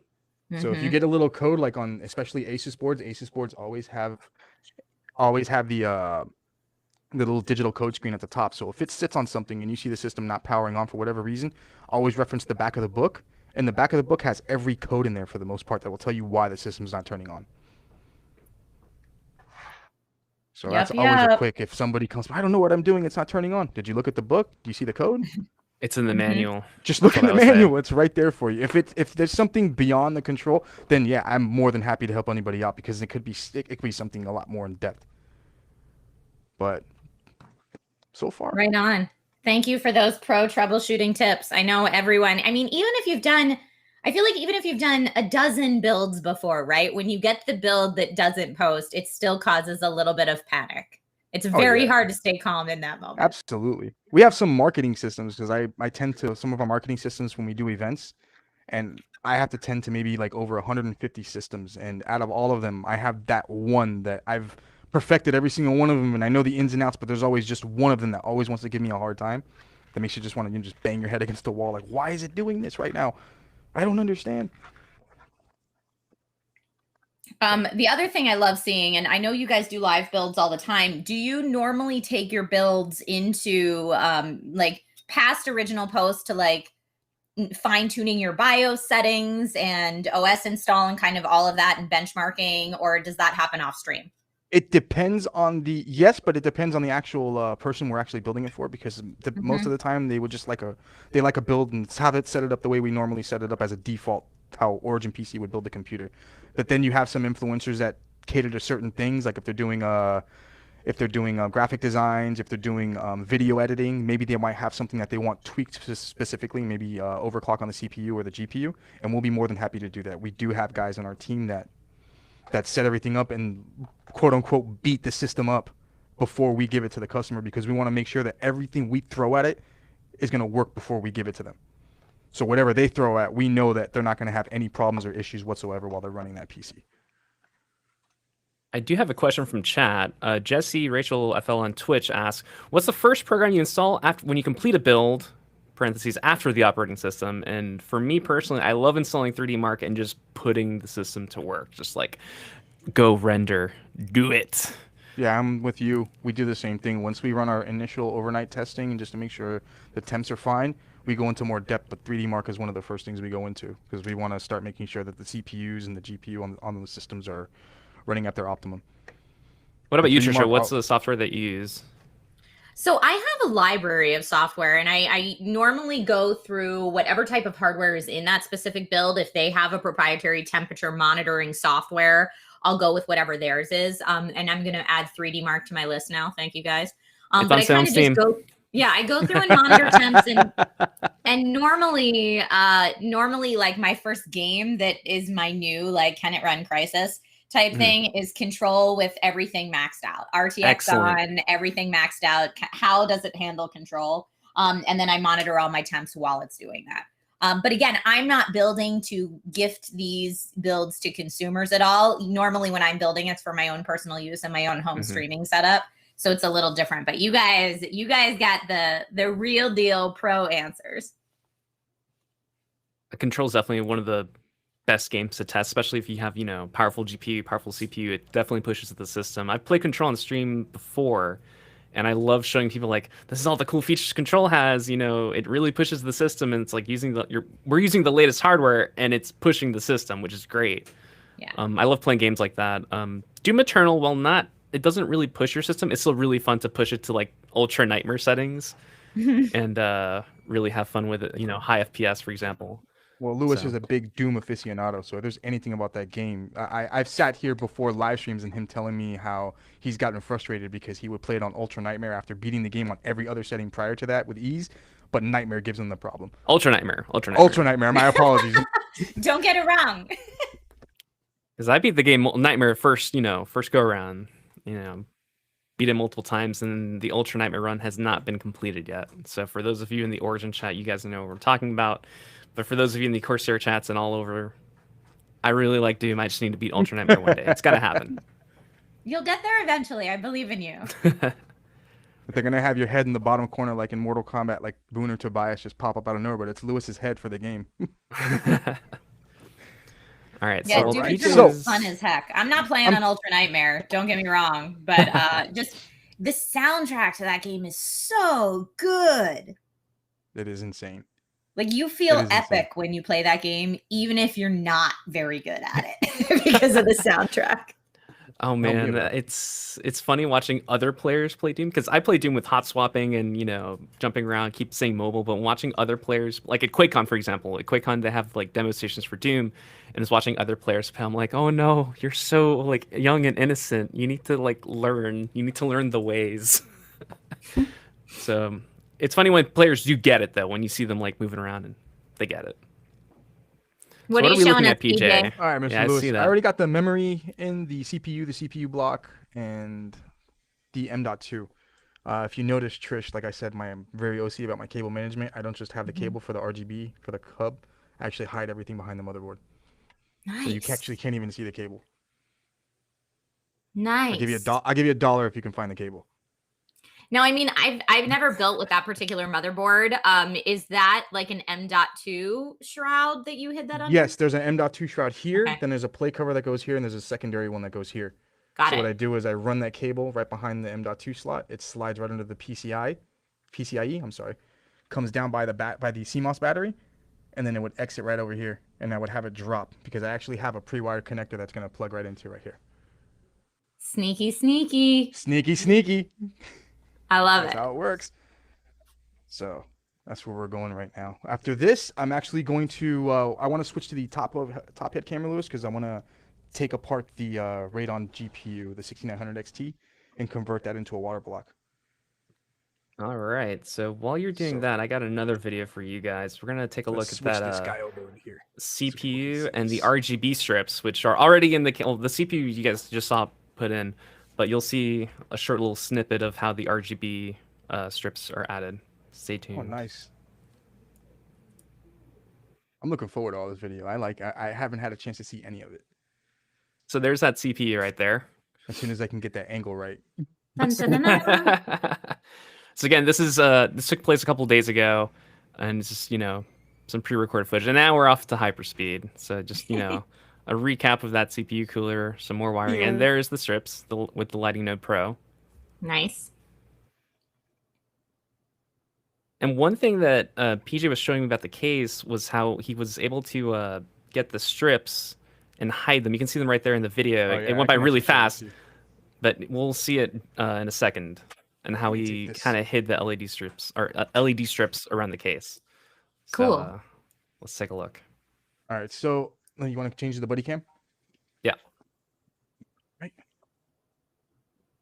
Okay, so the RGB strips actually start from here, so they work their way backwards. So I started with the top one over here, and it works its way over to the top, to the front. It drops into the front, but what I ended up doing is if you take, I didn't want any of that access cable to be shown or exposed. So the front of the 7000 actually has this really thick screen, and I was able to tuck and hide all the cables in between the front fans. So you can't see any of them through the back or the sides. So when you look at this, the front, none of the cables for these 3 fans or any of these 4 are actually being exposed. You can't see any of them.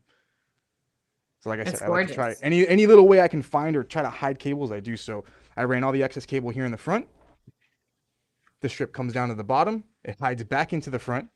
I tucked it in here. And then I dropped it here to pass through. So you have one more strip here. That's strip number 3. And as it returns back into the window, there's strip 4 right inside there. So the case itself will light up. And then you have the back window with another LED RGB strip that will actually light up the power supply.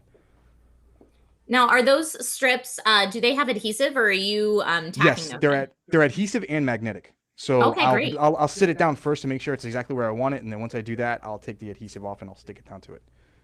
So it actually has a double protection layer. That was going to be my question, is if they're adhesive and you put them in, say, like where the fans go, and then you couldn't get that that fan screen back on, what would you do? No, well, while we were doing this, I don't think he got the cut, but I kept on taking the screen off and on just to make sure that there was no cables pushing up against it so it wouldn't stick in place. But yeah, it goes right on. Cool. It looks great. So I just like how it's hidden, because in my personal case, I use the 4000D airflow. It's kind of tucked in. I have like a nice little tuck in there, but with this method, it's cool combining, you know, the front section of the case and kind of hide those cables. I'm like, wow, I wish I could do that. It's just the size of the case and that extra flexibility. So wait a second. I was going to say, look at all those cables. How did you do that, BJ? Which one? The back right there, just the back. Just the back. Which one? All of them. Look at them. Everyone's just like, chat, what do you think so far? I mean, how did he do this?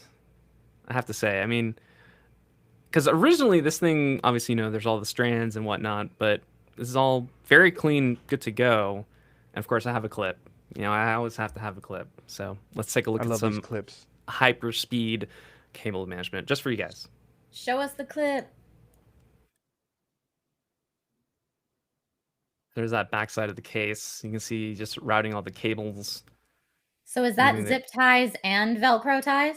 Yes. Okay. Usually with some theme builds, I'll try to match if I have the zip ties to match, I'll match the color coordinating zip ties to the build itself. So even though most people won't look at the back, if you ever do, see, I love that. You might be having a nightmare right now. You look at all those cables like, what am I doing with that? And I'm having a ball right now. I am loving everything I'm doing. Like, wait a minute, this doesn't look right. Let me take this apart and do it over here. It might look better over here instead of here. And here I'd be sweating that I wouldn't be able to get the side of the case back on.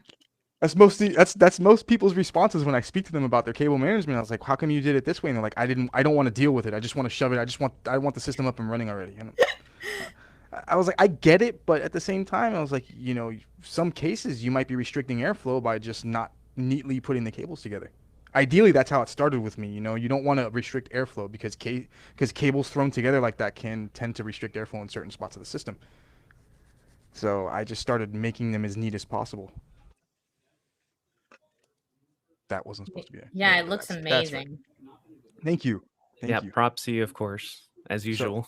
So, all right, let's get to this monster here. You want to go to the over camera, sir? Yeah.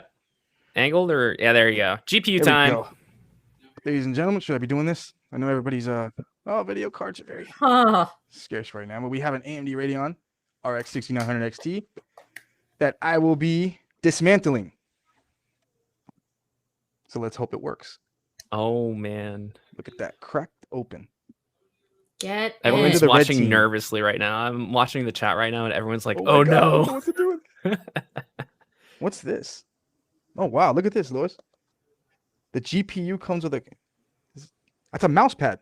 It comes with a mouse pad. Cool. Yeah, I don't think I've seen the I've never seen these yet. Yeah, I've never taken a 6900 XT out of the box. I usually get, you know, when we get them, I always just get it in hand like this, but I never get one in the box, so I didn't even know it came with one of these. That is pretty cool. That is pretty cool. I'm just trying to find the angle with a mouse pad to GPU. Usually I have a mouse with a mouse pad, but they are gorgeous video cards. Look at that. I They're like pretty how the cool, man. mouse pad kind of like almost emulates the What? design of the G. Oh, you almost killed the buddy Nope. cam. Nope. We don't Doing want it that. live. Well, there's your Just a AMD fun mouse fact. pad. That's not my phone. I know. I was going to ask you guys for the buddy phone if you were using Droid Cam, but you're not because that's No, we're an using iPhone. Epoch Cam. We're using Epoch Cam. Got it. So let me Cool. actually jump to that really quick. That's Elgato software, which we've installed on the iPhone and connected directly to the PC. So it's a really cool method to, either, if you're doing a stream yourself or if you wanted to show something off on or do recordings, you can, hook it up and use Epoch Cam to record using your phone. Your phone cameras are fantastic. The iPhone cameras are great, as you can see here on stream. So it's a fun little tool. Lewis, do you know if Epoch Cam works with Android as well? It does not yet, from my understanding, according to the Elgato team, who are probably watching this and probably like, but if you do have an Apple device, fingers crossed from this Android user. Here we there's go. that GPU. All right, let's go back to angle. Let me see if I know what I'm doing here. Maybe. I think he Maybe. knows. I mean, I would venture to say there's a good chance, PJ. Good chance. All right, and then we're gonna get our XG7 RGB. So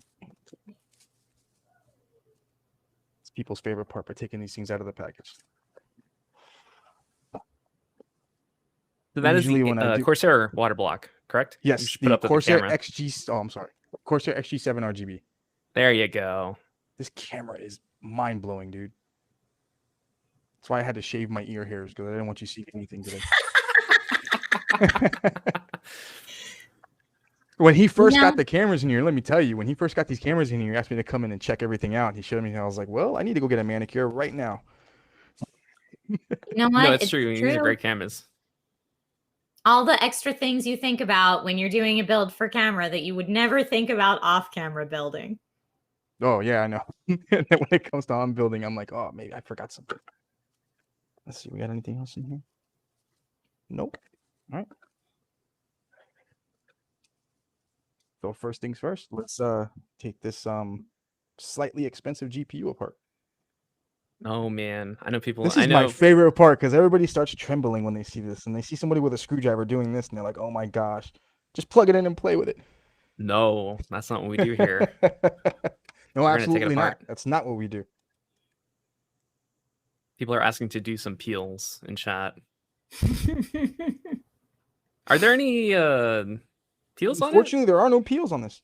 Wow, really? No. I'm kind of surprised. Nope, I don't see anything. How is a tech content creator supposed to make a TikTok if there's no peels? You are not wrong. And we already did the peels for the case like way earlier, so you guys missed that part. Sorry. Mhm. I don't have footage of that. We should have did an entire B-roll of just every piece of plastic we peeled off. Yeah. I Like did a peel off the supercut. ones off the memory. On stream? Yep, sure did. Oh, we blinked and we missed it. Sorry. Ghost on Twitch says that peels cost an arm and a leg. It does, but it's so worth it. I'm curious. see. I wonder if we can angle the buddy cam or the Epoch cam closer so people can really see what's going on. Let's take a look. Let's see what we got here. Let's go ahead. That's No, hold on. Let me move it a little bit. I can angle it down right. I am also loving the BTS of the rest of your studio, by the way. Why is this? Why is it facing me? Why is it facing me? Did you do something Flip with it. it, sir? Did you press split? No, I don't know how I did that. He's touching the iPhone. He's like, how did this happen? There it goes. Oh, he got it. There you go. Perfect. Like an up close and personal with the GPU dismantle. So first thing we're going to do is take this plate off. Okay. And I'm going to need a little screwdriver.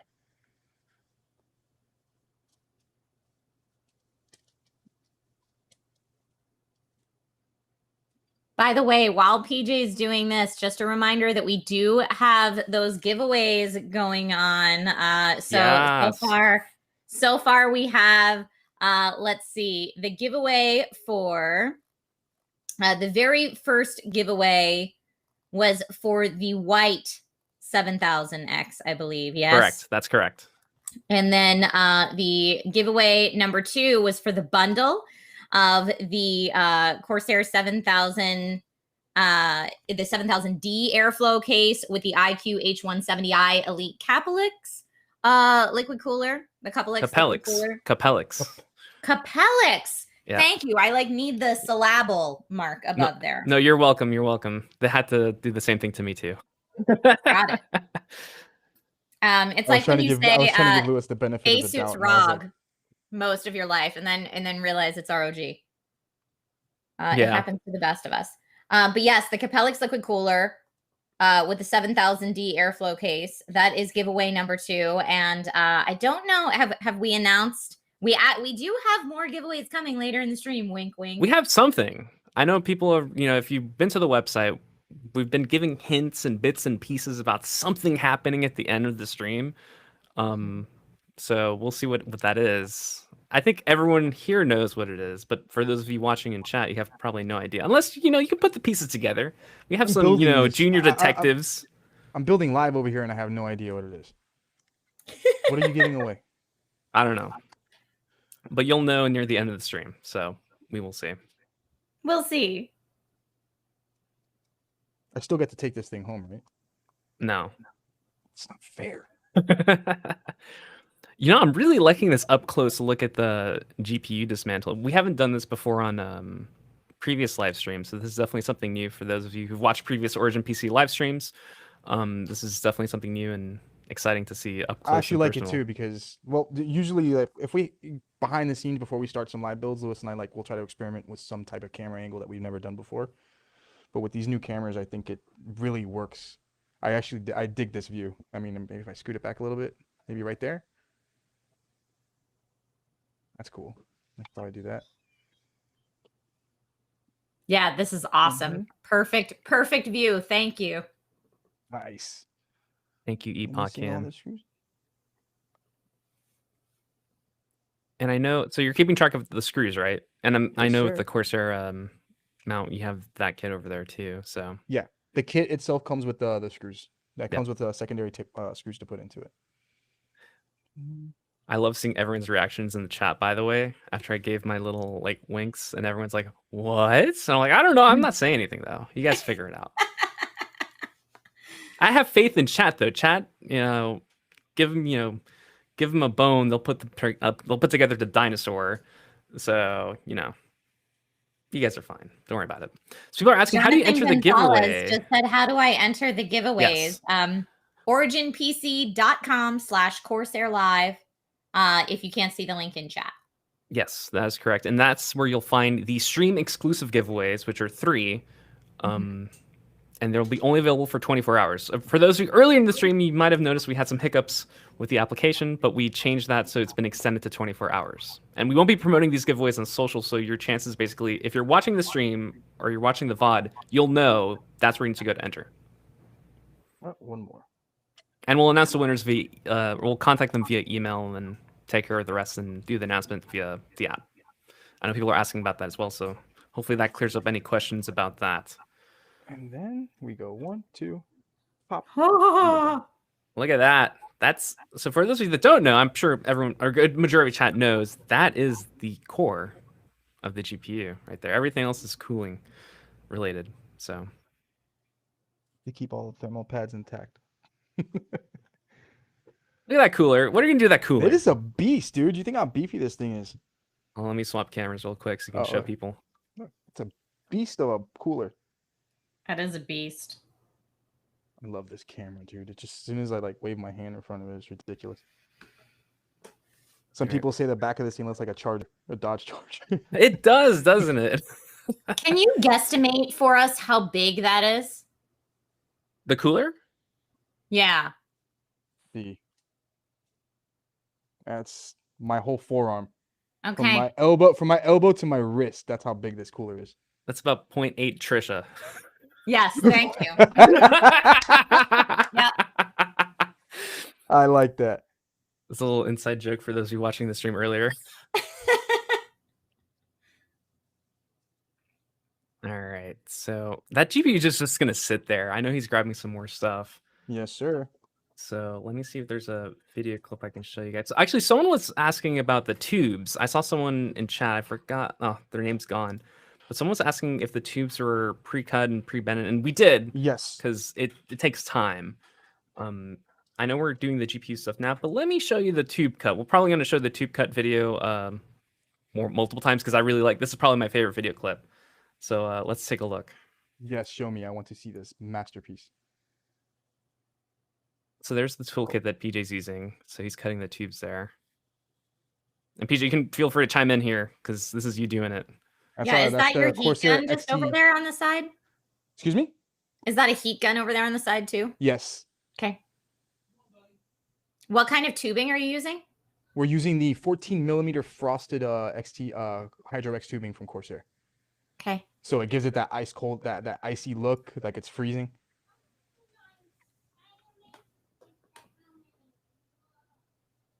Look at that. That is so cool.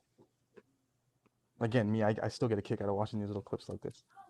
Dude, this is an art form. I'm not gonna lie, I was nervous watching this happen like here in the room. I'm like, dude, this is crazy. And I slowed it down because this is a very big reveal there and how the tube is, completely bent.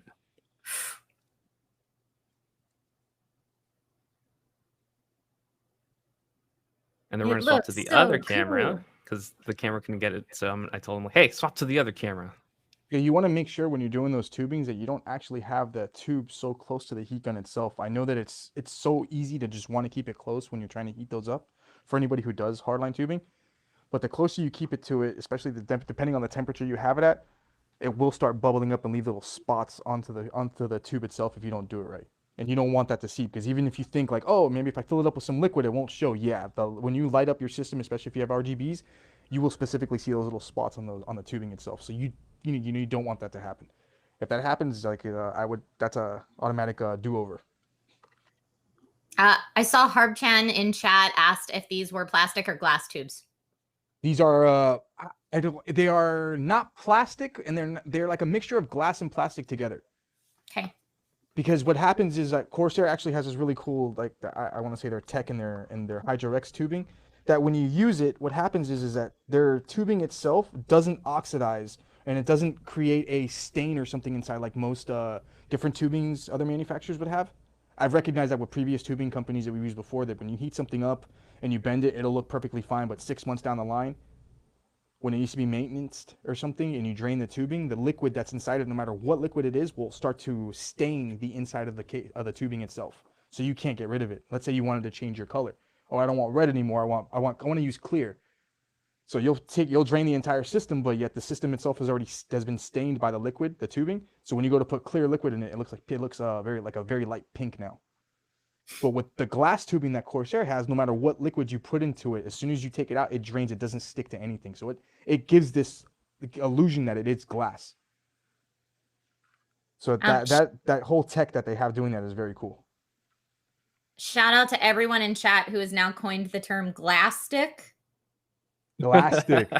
That's dope. I like that. Let's see. This sucker goes. All right, so we have the GPU almost ready to go. He's making it look so easy. That's one thing. I've never done this before. This is my first time, Lewis. Come on. Zap134 in chat says, what's the optimal temp that the heat gun has to be set to, along with the distance between the tube and the gun? My optimum is with the 14 millimeter tubing, it has to be a little bit hotter than the 12 millimeter tubing. So I usually sit at around 650, 700 degrees. And I would keep, if my heat gun is here, let me see. If you want to switch the other camera, Lewis? Ideally, if this is my heat gun right here, if this is the base, I kind of play with it. I'll heat it up over here, and then I'll gradually pull it away a little bit. and I'll keep twisting the tube. You want to keep spinning the tube around, but you want to collect a surface about this much. You don't want to keep it so close, because if you do, you can cause the tube to actually kink, and you'll get like a little fold or bend in between the bend itself, or the 90 you're trying to do. So you want to get a little close. For me, my preference. Everybody probably has a different preference, but I get a little close, spin it, move it back and forth, and then I'll pull it away, and then I'll bring it closer. But I'll keep putting like a little bow, like I'll keep slowly and subtly bowing the tube until I start feeling it bend. Once it starts giving me a nice easy bend, I'll pull it away completely, because I have at least maybe 30-40 seconds before it starts to to cool off, and it'll dry up in the position that I need it to be in. Cool. I saw someone in chat talking about the radiators and the fans. So we'll let PJ handle the GPU for a second. We're going to jump to this radiator video. I know I got videos for days, guys. Calm down. All right. So over here in the video, he's unboxing the radiators, and then you can see the fans there. So the 4000X supports multiple fans. And I hate to say that with a capital M, because it's an insane amount of fans you can, fit into the case. So here in the video clip, you can see PJ get the fans together and mount it to the bracket, the radiator. And if I'm correct, I think you went with a 360 millimeter radiator and also the 120, right? No, the front has they're actually for 140 fans. So the front radiator has a 420 millimeter, and the back rear fan is a 140 millimeter. 140, okay. Yeah, there's 4 140 millimeter fans in this system. Wait, I'm sorry, correct. My apologies. Ready? 6 140 millimeter fans in this system, and 4 120 millimeter fans. That's a lot of fans. That's a lot of fans. And then seeing a little bit more of the cable management there. But you can see the radiators and the fans being taken care of there. So hopefully that answers that question for the person that was talking about that. I had that video ready to go. I'm like, oh, they're talking about the radiators. I have a video about that. I'm so excited. Anyways, let's get back to it. It's pretty much the mounting process, but there you go. All right, let's stop that. Lewis has all them videos. It's because, again, the time limit, if we had all the time in the world, PJ, how long do you think would the stream be? If I had to build this system from conception to completion, we'd probably be here till 6 or 7 o'clock in the afternoon. Eastern time. I know there's some people watching in Pacific and Central, and also all over the world, so Eastern time. So we started. Yeah, if I started first thing in the morning, I could. I'm pretty sure I'd have this thing done by the end of workday. So we're trying to have everything compact for you guys, and again, that's the reason I shot the footage for you guys, so you can see, the traditional live build stuff. Yeah, so we didn't want to leave anybody out. Like, oh, look, they're just they're starting a computer 3/4 built, and they didn't explain how they did it. So yeah, we had the idea of it'd be kind of cool if we just at least shot a little B-roll video of the steps that we took to building the computer, so everybody sees, that, we did have some time to put it together. But for any other reason, if they gave me all day, just like they sat me in front of a camera on a Twitch stream and just said, hey, go to town and just build a computer all day, I would do it. Just throw a little, like my preference, a little lo-fi hip-hop in the background, and we're good to go. Good old lo-fi hip-hop. I love that. I appreciate you taking your time with the build, though, on stream now. I follow a lot of channels that I feel like tend to do speed builds, even when they're not intending to do a speed build, just to fit within the time constraints of like a 3-hour stream, say. Agreed. But it's nice to just kind of see the relaxed, this is how a build normally goes approach. Absolutely. I mean, well, I can't, like, again, we can't speak for everybody else, but definitely for us, I enjoy it. I really, really do. Especially like the live builds, most people think that, don't you cringe or get a little nervous that you might do something wrong? I was like, that comes with it, but I enjoy it. I like the feedback. I like the vibe that some people come in and they like to talk. They want to chit chat about what I'm doing. They might question why I do certain methods, but I enjoy every single bit of this. I'm so happy that I'm in this position. Well, and sometimes chat might see things that you don't otherwise. I mean, for me, Correct. If given the choice to do a build by myself or to invite over a friend who also builds just to be an extra set of eyeballs with me, I will always choose hang out and build with a friend. And streaming is really just kind of like hanging out and building with lots of friends. It's true. I love if I could seeing do that after hours. That would be fantastic. And chat, I gotta give you guys credit. You guys are extremely knowledgeable, some of you, and you sometimes you chime in. Sometimes you talk about the the static stuff, the part locations, the cable locations, just things to challenge us. And sometimes I have the answer, sometimes I don't. And sometimes, I be honest with you guys, sometimes like I don't have the answer to that. I usually defer to PJ to answer. But it's really cool having chat on board, giving us the questions and going back and forth. Is chat asking where my wristband is? No one brought it up. I didn't see it. I actually did see one or two. Oh, you saw one. Earlier. Okay. All right. I don't use a wristband. I have what's actually, I don't have it in here. I put it on before I start building. It's a zero charge hand lotion. So I won't get any static on my hands. I also see that you're not standing on carpet. You're standing on some kind of plastic. Yeah. Yep. And is that probably an anti-static mat that you're building on would be my guess? That and when I do come in here sometimes, because I like to use the stream room to build some of my systems, if I do make a mess with some of the shavings from the hardline tubing, it's much easier to sweep it up on this plastic than it is to try to pull it out of the carpet. Yeah. That's true. Oh, let me For move this out of sure. the way. Alex I'm H sorry. in chat wanted to know if all of PJ's audio is coming from a Corsair Virtuoso. Yes. There it is. Woohoo! Yes, it is. All right. And I see Captain Crash 1123 says, I'm assuming I missed it. What fans are those? QL 120, QL 140? SP, right? These are all SP Elite fans. So we have, like I said, there's 7 SP Elite 140 fans and 4 SP Elite 120 fans. So we have a total of 11 fans in this monster. That's crazy. This thing's so cool. All right, let me get back to work. Sorry, again. I start staring at it like, oh man, this thing's so cool. All right, so let's roll up my mat. Just keep doing your thing, PJ. I see people in chat talking about giveaway number 3, which is now live. They are correct. Giveaway number 3 is now live at originpc.com/Corsair Live. And that one is for an AMD Ryzen 5 5600X, an AMD Radeon RX 6700 XT, and an Asus ROG Strix B5500 or B550 motherboard. I'm sorry. It's quite a bundle. Is that what do you mean bundle? That's 3 giveaways, or you're giving all that to one person? That's one person. One person. And I can't sign up for this? No. Come on. I don't. Can we just say I don't work for us for like 5 minutes and then I can? No, it doesn't work that way. No, that's not how it works. I'm sorry. Yeah, chat's so lucky, man. So for those of you in chat, again, these giveaways, the 3 giveaways that we're running are going to be live for 24 hours. So if you're watching the stream, enter now, or for whatever reason, it might not be working for you, like it was earlier for some people. You have 24 hours to enter. You can tell your friends, tell your family, but we're not posting about this on social media. This is exclusive only to you guys watching the stream and people who watch the VOD afterwards. So let me swap cameras over here. Go to main. Now we're going to Epoch, up close and personal. So all the giveaways, like majority of the giveaways are now live. So again, feel free to enter at originpc.com/Corsair Live if you haven't done so already. I love that you just had that little slip up, Lewis. Wink, wink, nudge, nudge. But yes, I know. 3 of the giveaways are now live. But I know at the very beginning of the stream, for those of you who've been watching since 9 a.m. Pacific, 12 p.m. Eastern, I did say there would be something pretty cool at the end. So that still stands. But yeah, this third giveaway, it's the AMD Ryzen 5 5600X processor, the AMD Radeon RX 6700 XT, and the Asus ROG Strix B550F gaming motherboard. So quite a nice bundle right there for sure.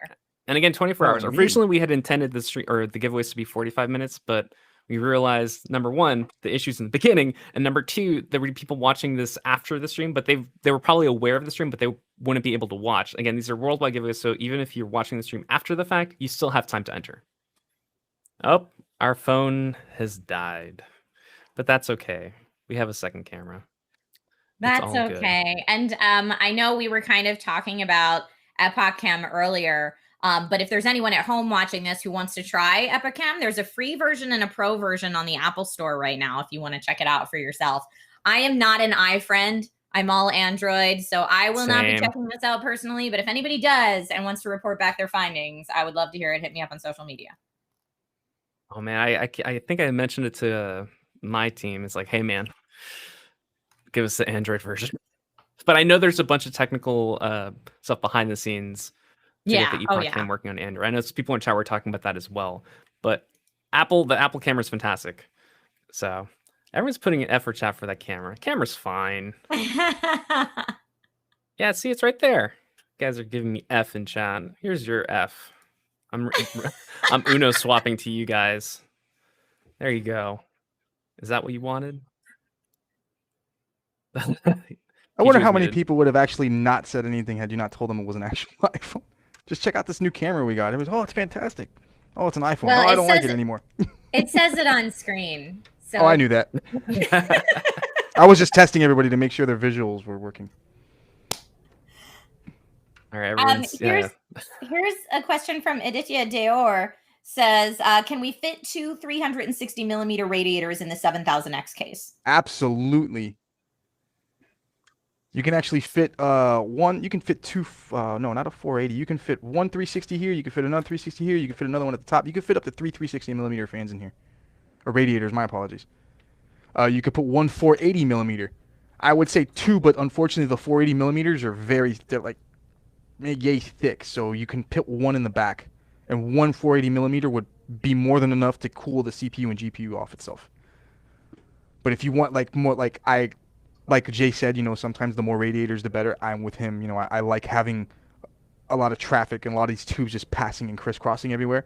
So if this was my particular build, I would probably go that way. I'd probably go three 360s or maybe two and do the 120 in the back. But since the 7000X is giving me the opportunity to work with these bigger size fans and then bigger radiators, I do dig them. So, I mean, either or it's not a preference of what size fan. I just know that the bigger fans actually carry a lot more airflow through them at a lower RPM. It doesn't need to be ramped up as fast as a 120 millimeter does.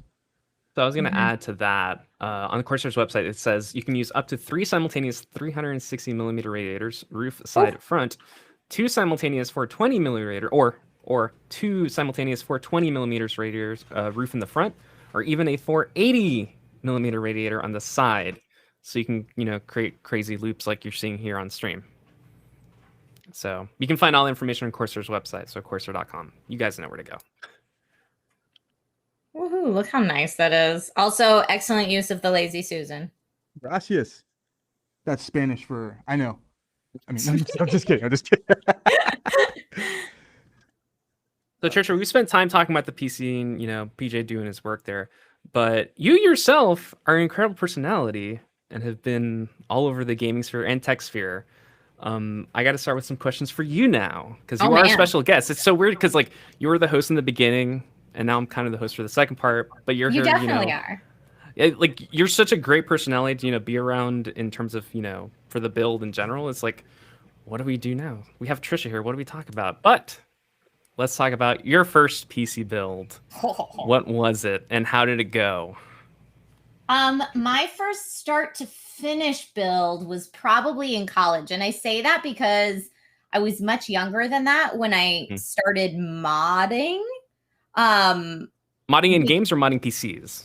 Modding PCs, as far as very, very light modding PCs. So upgrading components, etc. So the TLDR is my parents, when I was little, thought that playing hours and hours and hours of video games a week was unbecoming for a young lady. So they said, after I had the Nintendo Entertainment System, they said, no more games for you, ma'am. So I was not allowed to. I never had a Super NES or a Sega Genesis or an N64. I'm so sorry. I know. I'm so sorry. I know. But we did have a computer in the house for schoolwork. Isn't it funny how parents they automatically assume consoles are just your only gateway to video games? Right. So I remember this was so funny. This was back when PC games came in those large, boxes. I remember. Oh, we know. Like boxes. You want to get my background, Lewis? One. Like Yeah. this Like behind that. me, this glorious wall of games. All those. And so we'll see if you have the original Doom box back there. Do you have it? We don't. Oh, I know. Trust no. me. I would know if we had it. We don't. I was nitpicking at one of them yesterday. Just the I wonder if this game's in here. And I pulled out the original Need for Speed Underground. The game is still in there, immaculate condition with the key on it. Nice. I was like, I want to take that home. But yeah, I remember getting the box for the original Doom game, and reading off the back of it. This is how long ago this was, to my dad, who, my parents, I love them. They are not gamers. They are not into PC tech like at all. And telling my dad, like, hey, Dad, the back of this says I need 4 MB of RAM. How do I get 4 MB of RAM? Mind you, I was probably like 6 or 7.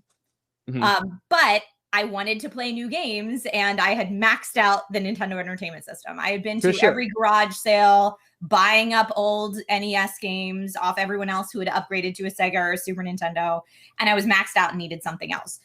So anyway, I learned from like a super young age how to add more RAM to my PC. And from there, you know, I slowly figured out how to upgrade to meet my gaming needs.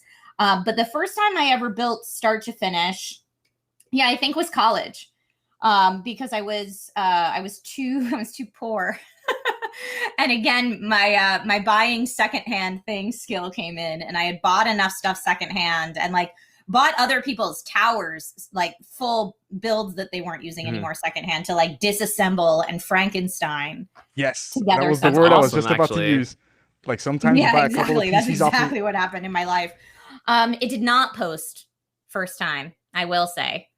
But I was able to troubleshoot enough that eventually I figured it out. And then that Franken build lasted me probably 5 or 6 years. Wow. Yeah, it lasted a while. Now I had some upgrades in there. And then once after that, I moved out to LA. And then I had a nicer build once I had moved out to LA and got a job and had some secured income. And instead of having to, you know, worry about everyone else's secondhand components, I was able to buy new components and build the build that I wanted to build.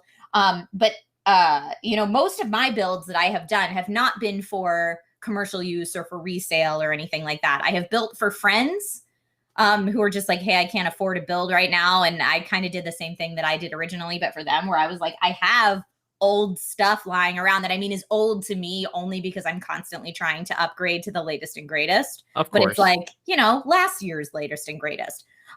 So I can build them something from my used parts. And I've done that for friends of mine before that either aren't necessarily into PC building themselves, or, you know, may not have the funds at a given time to build a new pre-built. But I mean, yeah, never for like someone who's paying for the build like you guys. So I consider myself much more of an enthusiast PC builder than a professional PC builder. You guys are the pros. Your friends must be incredibly thankful though, because the fact that, you know, you just pulling out some parts or helping them put stuff together is fantastic. I do the same for my friends too. I help them out because they usually come to me. They're like, "Hey, I need help." So I never have that problem. Nobody ever comes to me for help. I ask PJ for help too. So on that like college build, I was gonna say, what was the game that motivated you to get that, you know, the PC up, like your own first PC? Because for everyone I ask or I talk to, it's always a game that's like, I couldn't play it on another platform, but there's a game on PC I've been dying to play, and this is the game that pushed me over the edge to do so. What were the games that led you that path? I want to say, I'm trying to think what I played a lot of then. It was probably one of the later games in the Myst series, because those games were so stunningly beautiful, like for that time. Absolutely. That playing those games in all of their glory definitely would have been a driving motivator. But it was mostly at that time, it was just that the build that I had going into college was getting old. It just wasn't kicking it anymore. But it would have probably been Diablo 2 and or one of the later Myst games like Riven or something like that. Cool. I see chat's also chiming in on this question that I just asked, and everyone's saying, let's see, we got some WoW in chat, EverQuest, Battlefield 2, Crisis. For me, it was I'm an old soul, so for me it was Wolfenstein 3D. When it came on a 3.5 floppy. The floppies. Episode 1. Oh man. Yeah, guess that gives you an idea how old I am. Quake, Diablo. Before I had the Nintendo, my dad got like a super hand-me-down COM64 because Nintendo was out and I was asking for a Nintendo. And again, my parents were like, I don't know that you need that video game stuff. And then someone that my dad works with was like, hey, I'm getting rid of this because they, I guess, had upgraded their family to the NES or something like that. And my dad was like, is that video games? I'll take that for my kid. So some of my first ever games were COM64. And I know every time I say that, everybody's like, how old are you, ma'am? I'm like, listen, it was hand-me-down, okay? But yes, text-based adventures like Zork are where it's at, okay? True. I'm personally, I'm a fan of the Jumpstart series games, also Putt Putt and those games for educational and old school PC games, because they're technically PC games. I know they're educational, but they are PC games. You can find them on Number Steam and other choppers. platforms. So they're out there. They are. I mean, I remember all the old like Monkey's Island, King's Quest. Yep. Where in the world Oh, is Carmen King's San Quest. Diego? I remember one time sitting with my stepbrothers playing King's Quest, and we got so frustrated playing it that we just kept on having this Minotaur annihilate us every single time we walked into a cave. I was like, dude, I gave up on this game. Just walked away from it. Didn't know I how to fight the remember Minotaur. playing Return to Zork, which was a CD-ROM game, if anyone ever played that. But they had actually used live action video for the actors. So it Yep. had cutscenes. It was probably the Yep. first thing I ever experienced that had a cutscene type moment in it. And I just remember being totally blown away by it. Like, All there's the live actual action movie scenes in stuff. this video game I'm gonna play. Yeah, that would blow anybody's mind at that time. And Wing Commander was the one that I remember seeing. It's like being like, wait, there's like a movie in the game. What? But it's cool to see, where games have come. Of course, it's always a typical thing. It's like, oh man, I can't remember Doom and about Doom Eternal. It's Yep. just like to see the evolution. So, after college, Command and Conquer. I'm Command and watching Conquer. people in chat just shout out like, No, it's I'm true. like, It's yes, just Silver Knight nonstop. Magic. Yes, Command and Conquer. Let's go. I guess I should probably chime in with mine. So mine were Half-Life 2 and Team Fortress 2. Those were the games that definitely pushed me to the edge. Half-Life 2 specifically because I would see it in game magazines. And of course, we're like, man, this game looks amazing. How can I play it? I have an Xbox. You can't. It's on Little ones PC. for me. It was the Wolfenstein, and then it became it was Doom, and then when ID gave that platform to actually people to make their own games like Doom, started playing like Duke Nukem and everything else. The Every mods. first-person shooter I can get my hands on was just awesome. But then I'd be lying if I said that I ended up going back to console because I thought console was just a lot more simpler to play. But then coming back over here to work over here at Origin when I started, everybody was on PC and they're like, "Oh, we're gonna play this game tonight. You in?" And I'm like, "I don't have a computer. I have an Xbox." And they're like, "Yeah, no, you need a PC." So, and the misconception for everybody who thinks that just because you work for a computer company you get whatever you want. No, it took me I want to say a good 2-3 years to put my rig together. So you can't just get everything you want just because you work for places. That is very true. I have people hit me up all the time and ask if I have industry connections to get them a 3090. And I'm like, dude, I do not. I wish I did. Yeah, I have industry connections, but even I want a 3090 and I can't even get my hands on one. I had to get mine myself. I didn't use my Origin connection or other connections to get it. I did my own legwork and grinded and spent months on the Discords and all these different tracking sites to finally get my own 3090. There's a good example. Like remember when we Lewis, when we put the PC together for T-Pain, who's actually a Corsair sponsor. He remember when they did the video and the first thing he looked at, he goes, "Wait a minute, is that the new 30 series video card?" It's true, yeah. And they he told him, freaked yeah, out. he fell on the floor and he started Yeah, he fell screaming, on the floor. "You guys have no idea how long I've been trying to get my hands on one of these and I can't." That was a genuine reaction, by the way. If you guys Yeah. haven't seen the video, I believe it's on Corsair's YouTube page, or I believe so. yeah, there's a video of him reacting to it, and he's just freaking out because he knows, like, with the GPU, it's like, oh my gosh. So Just wait a minute, is that what I think it is? yeah, but in this build, we're using the Radeon 6900 XT, which is an excellent GPU, perfect for games, perfect for professional work, and I can't wait to see the cooling. And it's funny, you see the build right now, and everything but the tubes for the most part is in. So we're almost there, guys. Almost there. It looks amazing. I don't know if I have enough time. No, I'm kidding. No, we have plenty of time. So just an FYI for those of you watching, we have about I was 45 just minutes left. I was just joking. So Let me see. just What do we got here? let everyone know. What else do we got here? Okay, so if we have the GPU installed, we have the memory installed, we have the CPU installed, CPU block. Let's start getting into installing these fittings. Right, Now, hold I on, see have to say, someone. I have not worked with a lot of hard tube cooling, custom loop cooling. The only liquid cooling I've ever done in my personal builds has been all-in-one.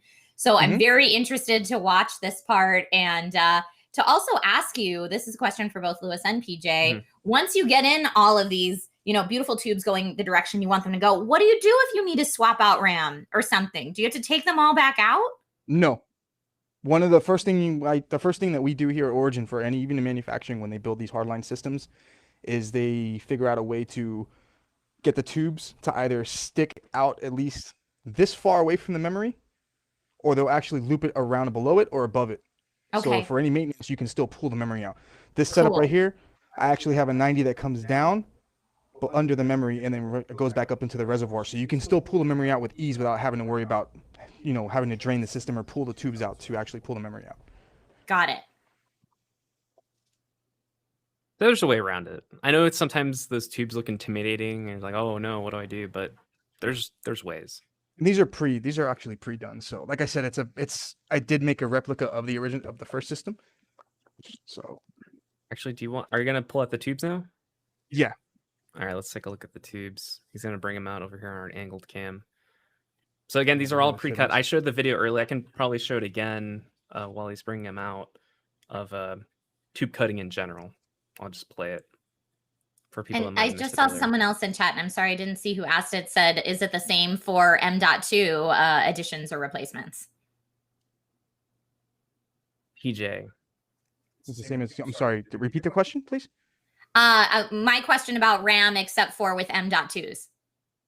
So like, Oh no, the RAM can actually be removed as well. I mean, you would need a smaller size screwdriver, but if you can get a small Phillips screwdriver, you're still accessible to the M.2. Okay.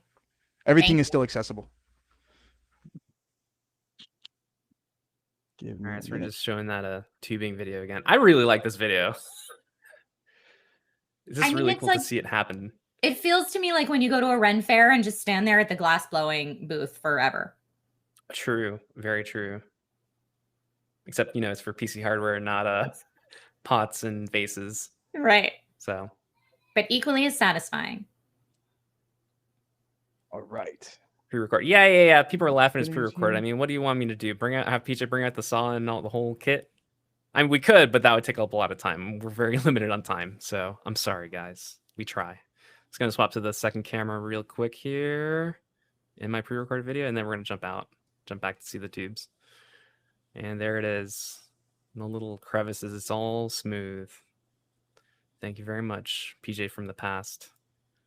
PJ from a week ago. When I was doing these or cutting these videos, I was like, this is so weird because we're using flashbacks and flash forwards to this build. So it's almost kind of like a Quentin Tarantino or like Christopher Nolan-esque movie where they use both flash forwards and flashbacks. But we're getting the point across. This is, the build overall. I think I'm missing, let's see what videos I'm missing that chat hasn't seen. Took care of the motherboard. We took care of the RGB strips. The cable management we saw. Radiators we saw.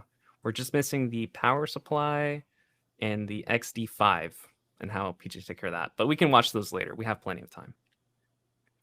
All right, let's take a look at chat. Actually, Trish, if you want to run the B-roll of the actual the reservoir being installed, that that's cool because it's actually no, we get that for later. Okay. Yeah. Okay. Trisha, so events are coming back. We've had a year of no events, and I know you've been to plenty of events. Which event or events are you looking forward to the most after being eventless for the past year? Oh, that's such a tough question. Probably it's got to be a three-way tie between CES, E3, and San Diego Comic-Con for me, because they hit different parts of what I like so much in this industry, right? Like CES allows me to geek out about stuff that might either never come to retail, or if we do see it in retail, might not be there for 8 to 10 years. And I like being able to see that stuff in prototype phase, but actually working. Like it just kind of helps to get the creative juices flowing as to which direction consumer electronics is going to go next. And I know there's a lot of people who do what we do, Lewis and PJ, that really don't like CES for a myriad of reasons. But for me, seeing stuff in design and prototype phase is super cool. Now, that being said, I know CES is going to be in person this year. But I feel like CES is the one show where everybody gets real sick anyway, even not like no global pandemic. So I'm not sure if I'm going to go in person this year or kind of watch from afar. But I do love CES and E3. I really like normally for the hands-on demos and for the opportunities to speak to devs and game designers in all different areas of the game design process and have those conversations, which I think E3 going all virtual this year really lost out on those parts of it that make it so special for someone like me. So if it does come back in person, I look forward to those moments. Like I got to have a great conversation with one of the historians that works on the Assassin's Creed series. And this was right before Odyssey came out. But like this guy that I was speaking to, his whole job is to research classical Greece and make sure that it's incorporated into the game correctly. And just the conversation I was able to have with him was so fascinating. So I miss moments like that. I miss seeing everybody's cosplay and creativity and just utter. I do miss the cosplays. I do cosplay myself occasionally. Not super crazy, but if I may, can I tell her my favorite cosplay of yours? Oh yeah, sure. Go ahead.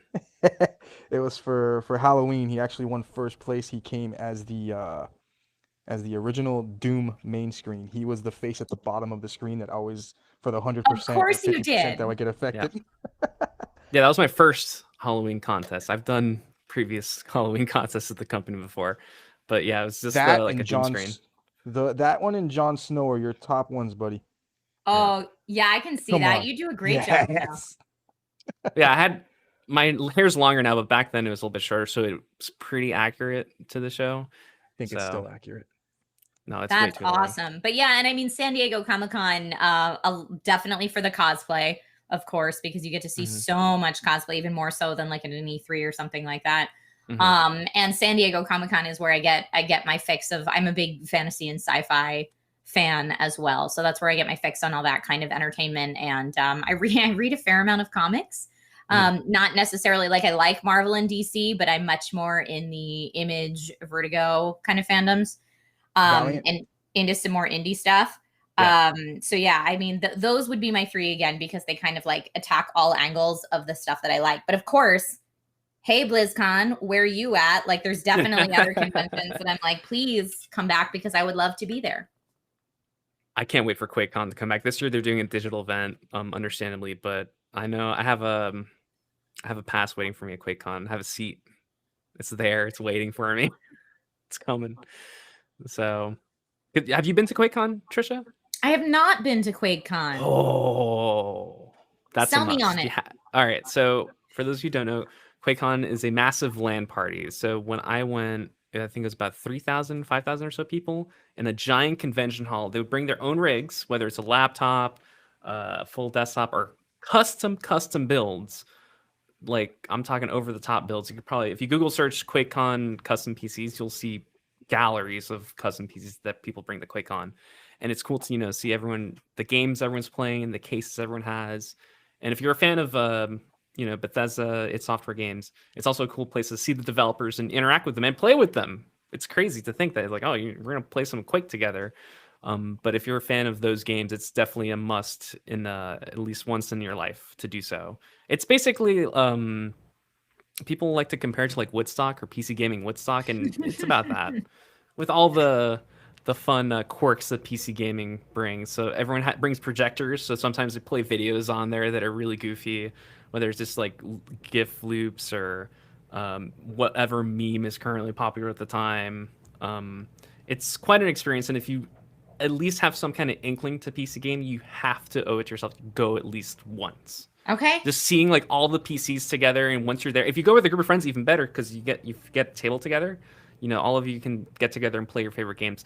Granted, it can get a little, crowded because it's everyone's packed in together. But it's fun to everyone be doing almost the same thing. PC gaming and PC hardware. Lewis, have you brought your PC with you, or like did you have a laptop or something when you got? So the previous times I've gone to QuakeCon, I've used Origin laptops because it's powerful enough, play games and do everything on there. But for future QuakeCons, I will be bringing my custom desktop. I call it the travel PC. So it's designed to toss in an airplane and nothing will break because it's all metal. What size is it? It's a mid-tower, so it can fit in a check bag. Okay. And some people, really? what they do, yeah. I measured it. It's my like gosh. a really compact mid tower that can fit. I was in a gonna check bag. say, what kind He of just said he goes, it tower fits is in- that, my dude? He No, just told me it it fits in fits. my carry-on, and I was like, wait a minute. No, hold I'm on, not bring carrying that check. back. I said check. My check check. bag. But Yeah. still, you put it in your check bag. That's a pretty compact computer, unless it's taking up the entire bag. I see people in chat referencing QuakeCon. Thank you guys. Still, I You're would out there. also You're out have there. a heart attack to check a bag with my PC in it. You know how they throw those things around. No, I know. I know. Yeah. I know. But what other people do is they ship their PCs. So they use FedEx or UPS to ship the PC to Okay. Texas, and they ship it back home. I know on the Sundays for Sunday or Monday in QuakeCon, I see people using the FedEx in the convention center to ship it back home. It's already, they prepaid for it. So it's like a flight for your PC. So I get it. That's- All right, I'm watching these tubes be installed. And while PJ, I totally believe you when you say once they're all in, you can still get to the M.2, but it looks tight. If I can get these monstrous hands in there to get that M.2, I'm sure you can. I know. I can have see how he I does have it, though. no room to complain with my tiny hands. If I could, I don't have images, but if I can, I know Lewis had seen it. The Hydro X 4000, the 4000X that I did the Hydro Copper in. Mm-hmm. That system is so compact, and everybody looked at it like, there's no way you're gonna get that system. You're gonna be able to tube that system up, and I was able to knock that one out too.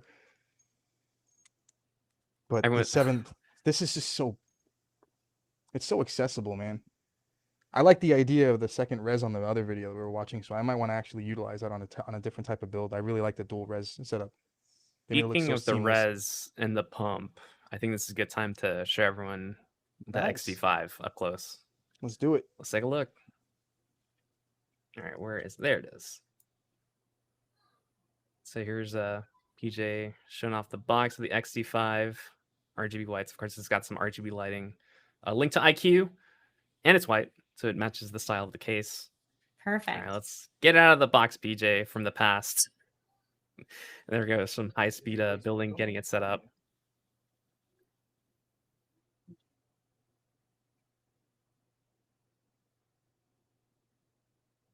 I think we're gonna swap cameras. Yeah, there you go. Now, I noticed that there we go. That reservoir you said has RGB. So are you guys actually using a colored liquid, or is it a clear liquid and you're just using the RGB to make the color? Oh, PJ, you're muted. My apologies. So we're using red. Okay. I think we're almost done. Yeah, the video's done. Pretty much. So there you go. That's that XC5, which you'll see in a bit. Oh, that's the Ryzen, but we already saw that. So let's get out of here. Burst Couch Gamer says, is this time travel? Yes. Yes, that's what this stream is pretty much. We're just, going back and forth. Oh, who did that? Someone's putting up a picture of one of my award-winning cosplays. Well, that was like a lazy one. It's called Master Chef, for those of you who don't know. I was going to say, are you Master Chief cooking something? That's hilarious. Because I'm not control. I have control over the panels, but someone behind the scenes thought they were going to be clever and put up one of my award-winning costumes. Kudos to behind the scenes team. Yeah. Well played. One of my favorite costumes will have to be the Kako Demon. I don't know if you guys can get the Kako Demon outfit I made. Good luck, because it is on Twitter somewhere. So people posted of it, but the Kako Demon cosplay I'd made for QuakeCon 2019. Good luck. That one's I think that one's my favorite because of the mission to make it, ship it, and wear it. It was a total mission. And after doing that, did you make the Master Chief helmet yourself? No, that was all store bought. That was a closet cosplay. Okay. I just woke up that morning. I'm like, the Halloween contest is today. I don't have anything. Let me just put something together. And then I ended up winning. I was like, how did I win? So Master Chef. Ooh. That's hilarious, dude. So that outfit I came up with for a local convention here in Miami, and I was like, you know what? It's goofy. I have this old Master Chief outfit I have, and I figured grab some chef accessories and walk around, and it got probably the most reactions I'd ever gotten from my other more expensive cosplays. And I'm like, this costs nothing, and it was just a ton of fun to do. And so there you go. Go low budget, you'll have more fun. You know what? I always say that to people that are interested in getting into cosplay, but feel like they don't have the budget or they don't have the costume creation skills. You know, I'm like, just do what's fun for you. I think there's a lot of people out there that'll just appreciate you expressing your love for the character. And yes, while there is most definitely an appreciation for your skills as you know, if you pattern costumes, if you're the seamstress, if you've made all the armor yourself, if you've done the wig design, if you've done the makeup, of course there's an appreciation for that. But really what it's all about is just expressing your favorite fandom and your passion. Absolutely. I see Whatever someone it in is you chat could think saying, of, make it your own. But I applaud and I commend the people who actually like to just keep it true to the original. That they make it so well that you actually wonder if they actually got it from the studio themselves. So just to add to the cosplay commentary, someone was saying they found a Cacodemon cosplay. There's 2 Cacodemon cosplays at QuakeCon 2019. There's a big fluffy one. That guy was amazing, by the way. He's super funny. And then there's the 2D sprite one. The 2D sprite one was mine. Nice. And that one, just to describe it, instead of I've had pictures I was showing you guys, but just describe it. So it's 3 layers basically, or multiple layers. So you have the regular Cacodemon, and then if I can move the mouth up and down, so it would create the effect as if the Cacodemon was shooting like a fireball at you.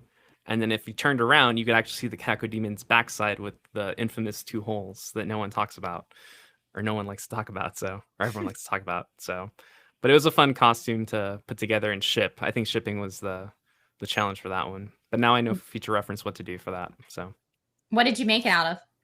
So that was just paper and cardboard, all paper and cardboard. Just, you know, solid cardstock, a good color printer, and just cutting it together. And when, like, it's like a giant puzzle. So when you put everything together and from far away, it has this effect like, oh my gosh, that's like a 2D Cacodemon straight from the game. And then the funny part is, like, when I take a picture with someone, or I took a picture at QuakeCon, I would just have the normal Cacodemon face, and then I would all of a sudden open up, and then you'd see like the mouth effect, the fireball blast effect, and people would legitimately freak out. They're like, oh my gosh, I didn't know you could do that. So that was the fun aspect of that cosplay, to make it not just like stand still, but have some motion to it to create that game effect. So that's so fun. I see a build question in chat. Sylogem is asking what size motherboards the 7000 series will support. It'll support an ATX and even an EATX motherboard.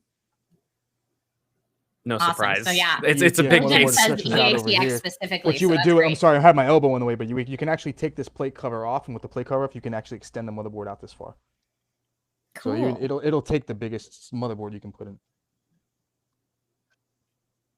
Awesome. We're going to finish off the cosplay discussion with a question for you, Trisha. I know you've done cosplays yourself. What's your favorite in recent years that you've done? Great question.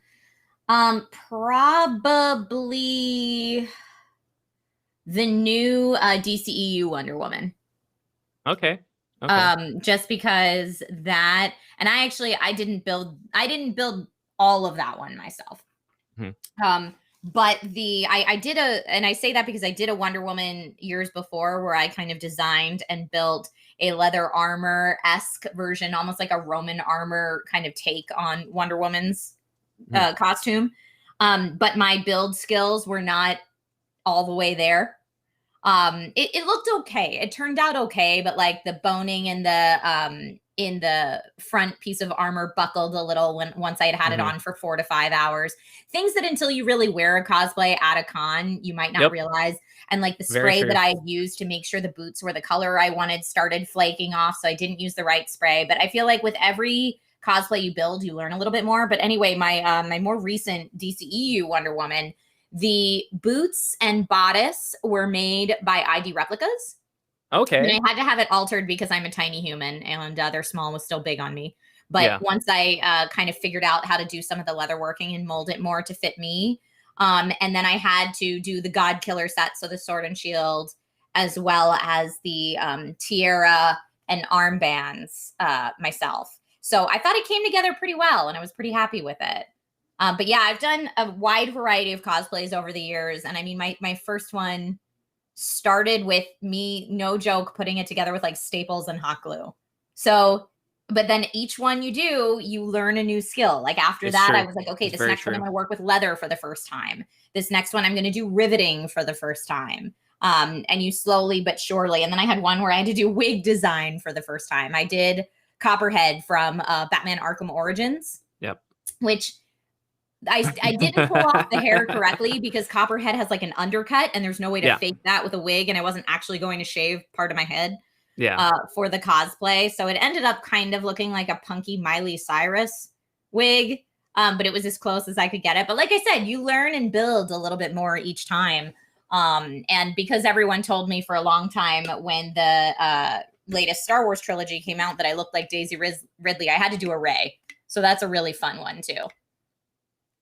Always fun to just, put on the outfit, get the lightsaber, and great time. And I mean, between Wonder Woman, Rey, and I've also done a Peggy Carter, those are all ones that were also very popular with kids and particularly little girls. So it was fun for me to be at cons and like see little girls at conventions like asking to take a picture with me. That was super, super fun and gratifying and rewarding. That's cool. And do you dress up for conventions or other events as well?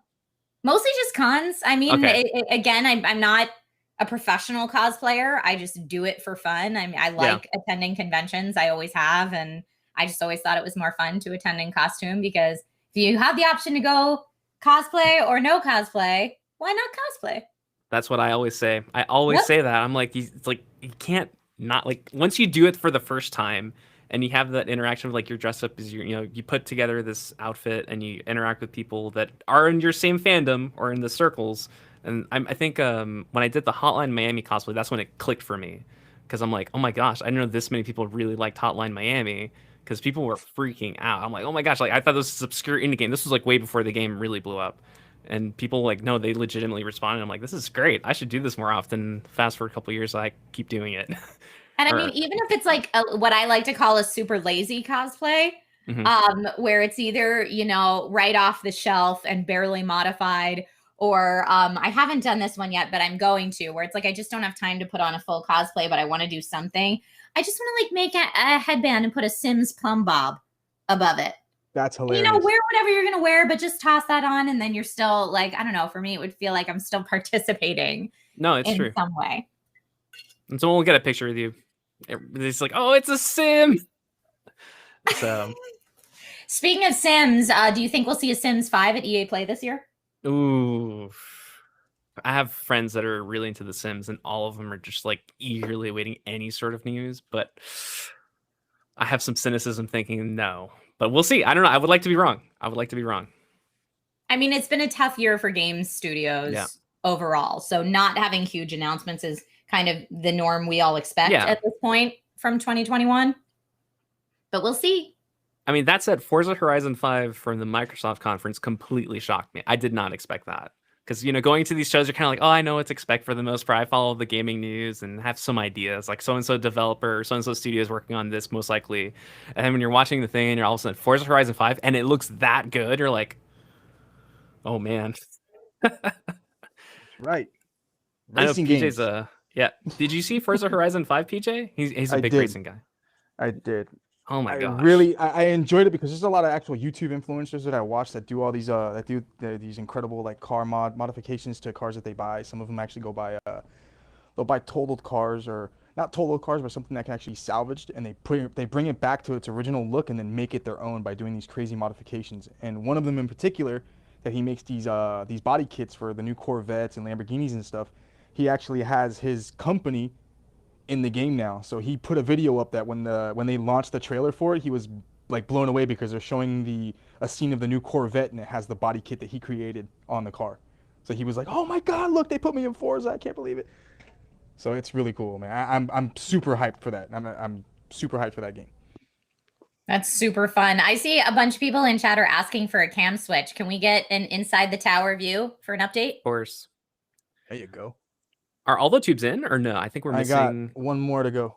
And that's it. From here to here. We're almost done. It's pretty much almost a lock here. Go. But looking good inside. It does look good inside. And I got this one guy right here to finish. So let's put it right there and we will be done. I see EUK007 asked, what's the maximum thickness of radiator that this case could accommodate on the top? I would say you can, if you can put the 480 would fit, but it's gonna stick down like I have an answer. Yay much. Go ahead. Yeah, please. So on the Corsair's You have 'em website, more. they say 360 on the Okay. top. On the top. In the front, you can go up to 480. So the 480 would either go And on the here side. in this And on the section side. or here in Yeah. the front. Correct. Yeah. According to Corsair's website. Cool. So. Oh, thickness, not length. Yes, thickness. That's why I Hold went to the top. I referenced the top, meaning you could fit Okay. one, and you could put Huh. the thickness. The thickest radiator I've seen so far would be the 480 millimeter that we used in one system. But it came out like around that much. But you don't need more than one of those radiators because that radiator is more than capable of keeping the CPU and GPU cool. So if you have one of those, one is more than enough. But I would recommend to actually use it in the back section over here as opposed to the top. It made it much easier to use. Hopefully that answers that question. I think it covered it though. Let's see. And just Cloud V asked, and I know you have that spec sheet, Lewis. How Yes. much RAM are we putting in this build? Was it 32? 32 gigs at 4,000 megahertz. There it is. Here's Full the specs specs of image build for everyone right at there. home. So we want to take a screen cap, enjoy the time with the specs sheet. But that's pretty much actually looking at the image and looking at the actual build, we're really almost 1-to-1 here, or like almost a true replica. Like let's jump back and forth real quick. So we got PC build right there in the picture. It's really close to it. No kidding, What do you PJ. mean really close? I told you it's a spitting image of the system. There's no ifs, ands, or buts about this, my man. I'm telling you. It's it. I That's sat the back destination. I built the first one. I was done, and then after I built the first one, I started to prep this one as I was looking at the system we had built for Corsair. So I was looking back and forth, and even pictures that I took, I referenced pictures that I had taken of the system as well, just to make sure I wanted this to be just like the original. So if anybody was looking at that one, they would know that this is going to be just like it. The Imagine Reality over on Twitch asks, do you guys have a ballpark price for the whole system? So I have one, but it's not a true precise one. So it's based on the Origin website. So if you customize your own PC on originpc.com, of course, it will be more expensive than you build it yourself. That's a fact. I'm not going to I was like, oh, no. It's a fact. You can't It get is. away You're from paying for someone else to put it together for you. Like that costs labor. Correct. So you have the labor, and of course you have the 24/7 support. You have our sales team, and it kind of takes the stress away. I know George was talking about earlier. It's if you have the time, or you want to just get everything taken care of in one go, the Origin route is a solid route to consider. But that said, all of us here in the stream, we build PCs ourselves. There is a benefit to building on your own. But that's the Origin way. You get the Genesis, you pick the 7000X case, and you add the parts. And my estimation, don't quote me on it, but it's probably close to 4,200.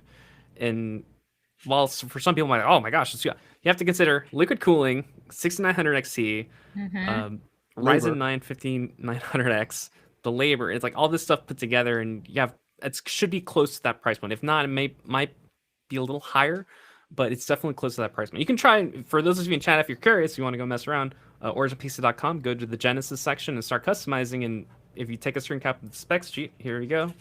You can try to get a good guesstimation. Let me put the specs sheet up if you guys can try to match it. So, and again, it's really important you add liquid cooling for both the CPU and the GPU, because sometimes on our configurator, we do have the option for just only the CPU to be liquid cooled and leave the GPU as a regular air cooling, or not air, but a heatsink cooling. So by all means, if you guys want to go ahead and do that, I won't stop you. So go And ham. Gamesplay Chris in chat brought up a great point as well, that not only are you paying for the labor of someone else putting it together, but you're paying for that support, like one destination for support as well, which can be super helpful if you do have to troubleshoot. Yep. I see a question here from, let's see, is this, I'm sorry if I mess up your name. I think it says the Cassie Quest.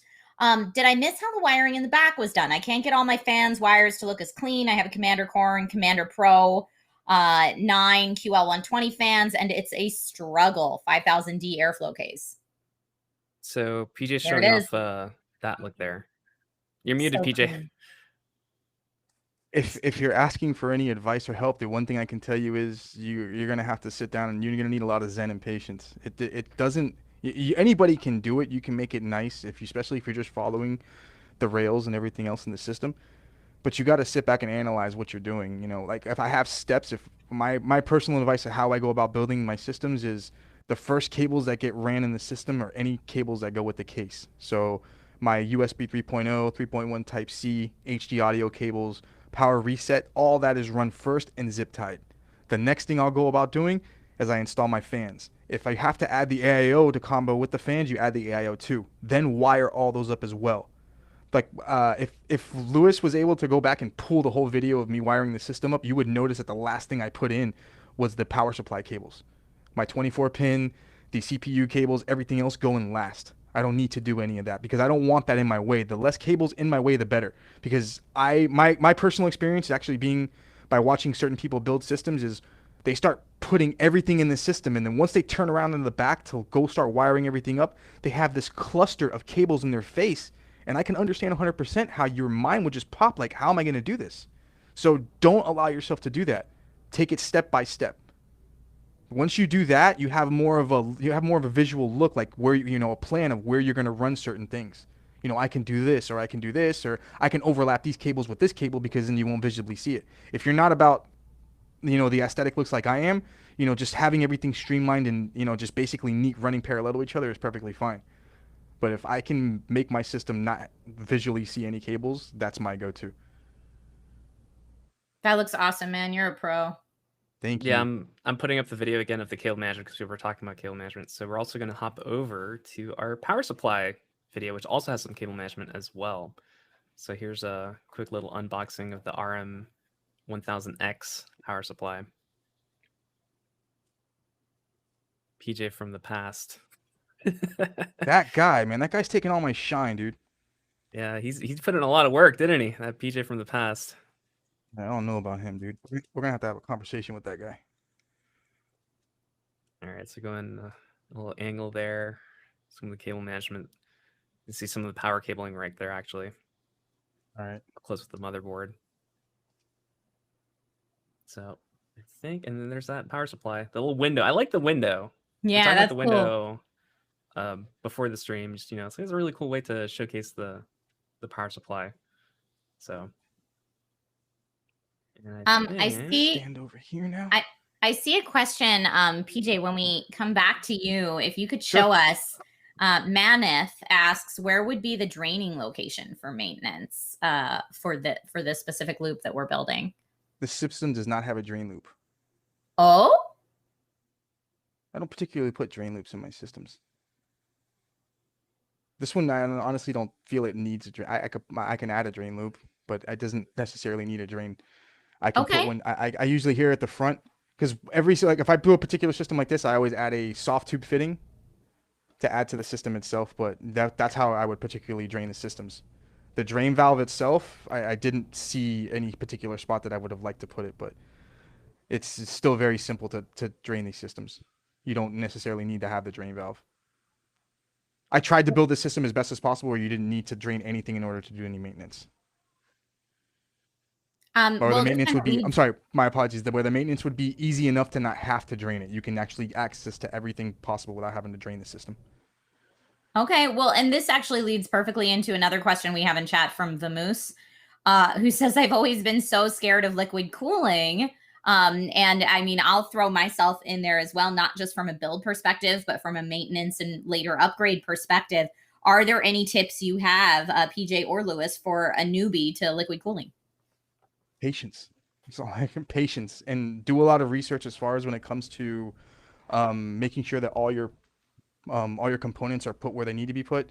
CPU coolers aren't just basically you can sit them in any direction. There is an in and out port. You don't want to have that upside down, because then you have a conflict of the liquid pushing back against it. Corsair's blocks are actually cool, because if you want to have the inlet and outlet, in a different direction, you can take the shell off and flip it around. So visually, it doesn't look like you did anything, because it'll still look right side up. But you can have the inlet over here and the outlet over here. But basically, the section goes from this to this. Doing your research and maybe if you have anybody you can have help. I had help, thankfully, when I started doing this. It was I thankfully had a group of people who had been doing it way before me. So when I started doing my first build, I had people like, looking over, double checking everything I was doing to make sure that nothing was going to leak at the time. I get that most people don't have that, but if you're able to do that, I would say your next best friend when doing a liquid cooling is actually going on YouTube, PJ. following someone like PJ. JayzTwoCents. Yes, Closer, Mike. The people, they want to hear you. It's right there. It's on my face. Um, yeah, like I said, you following YouTube streamers like JayzTwoCents. That's a perfect example if you're looking to see if you can to do hardline tubing, because he has great tutorials on how to do step by steps on how to bend the tubes, how to heat them up, how to properly put them inside the fittings. It's not as hard as most people would think. I know a lot of people are scared about it, but I can honestly say the more nervous you are going into something you're doing, the more chances you will have of, causing some damage. I would say go into it with full confidence that you're going to get this thing done right. Because the more worried you are, that's the same thing about computer assembly. If you're scared about the components you're holding, the chances are you're going to break something. So go into it with 100% confidence. Like, I've never done this before, but I'm going to get it done right. It's going to come out the way I want it. I will also emphasize the YouTube connection. Jay's, Bitwit, like all these guys online have so many tutorials online that you can access and learn yourself. Your first tubing doesn't have to be super over the top using super high end parts as much as you would love to.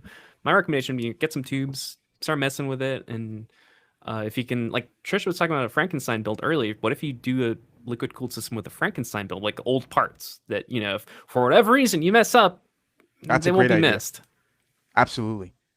Or even start with soft tubes. Start fresh with soft tubes, so once you get the concept of how everything's supposed to be plugged in, then you can start playing with hard tubing. I would even say once you have go buy a heat gun in the kit and just play with them, and learn the bends yourself before you actually attempt to put it inside your computer yourself. I see people on YouTube commenting like all the other tech tubers like Linus and Gamers Nexus. Don't worry, they're all out there. Don't worry. Don't come after me. Are we ready? I watched them all. Oh man, yeah, go do it. Go for it. Are we ready? So you're not going to like shove paper towels all in there just in case? What do I look like? PJ's like ultimate confidence. You heard me. Yeah, it's like I said, you got to go into it with 100% confidence, man. No pressure. Don't do as I say, not as I do. All right, here we go. Oh, look, it's spilled. No, I'm kidding. Everything. This is the only angle we got. There it is. The focus is primarily on PJ, but once he's out of the shot, you can probably get a good look at it. All right. Let me bleed it. Ready? 1, 2, 3. Oh, it's off. There you go. And some more. That first cycle. I love Trisha's reaction, by the way. For those of you watching, you see in the bottom right. Yeah, I'm like not even breathing. I haven't exhaled. Don't worry, that was my reaction when we've done liquid cooled streams before, or liquid cooled PCs on stream before. I've had that same reaction, but now I'm used to it.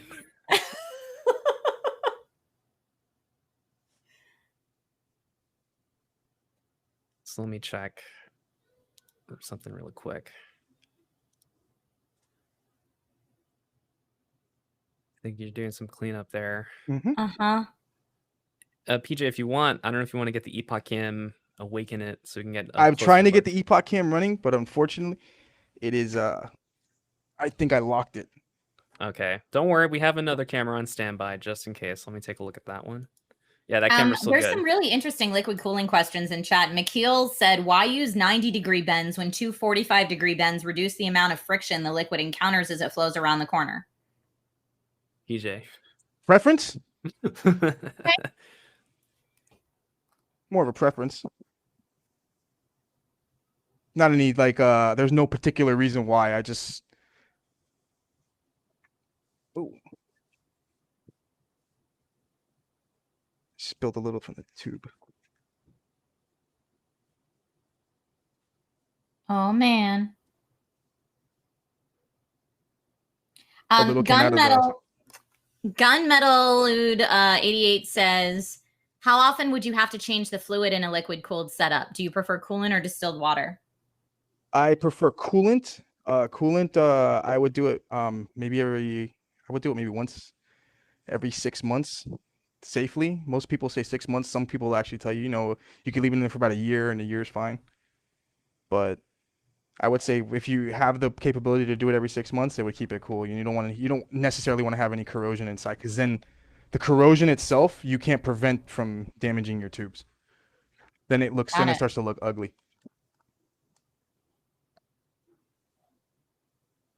Hold on, everyone's like freaking out over what's going on. So PJ, just explain what you were doing, because I think no one caught it, but he was shaking the liquid cooler or the coolant, and some of it kind of spritzed.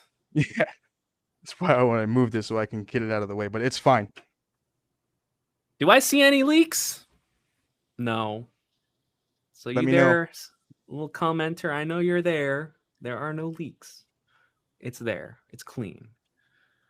Keep your kappas to yourself, friend. All right. So that is the build. I can't believe it. We somehow managed with 5 minutes under the clock. So let's talk some giveaways real quick. The 3 giveaways that we're currently running, and then do a little bit of teasing for the end, because the end is coming.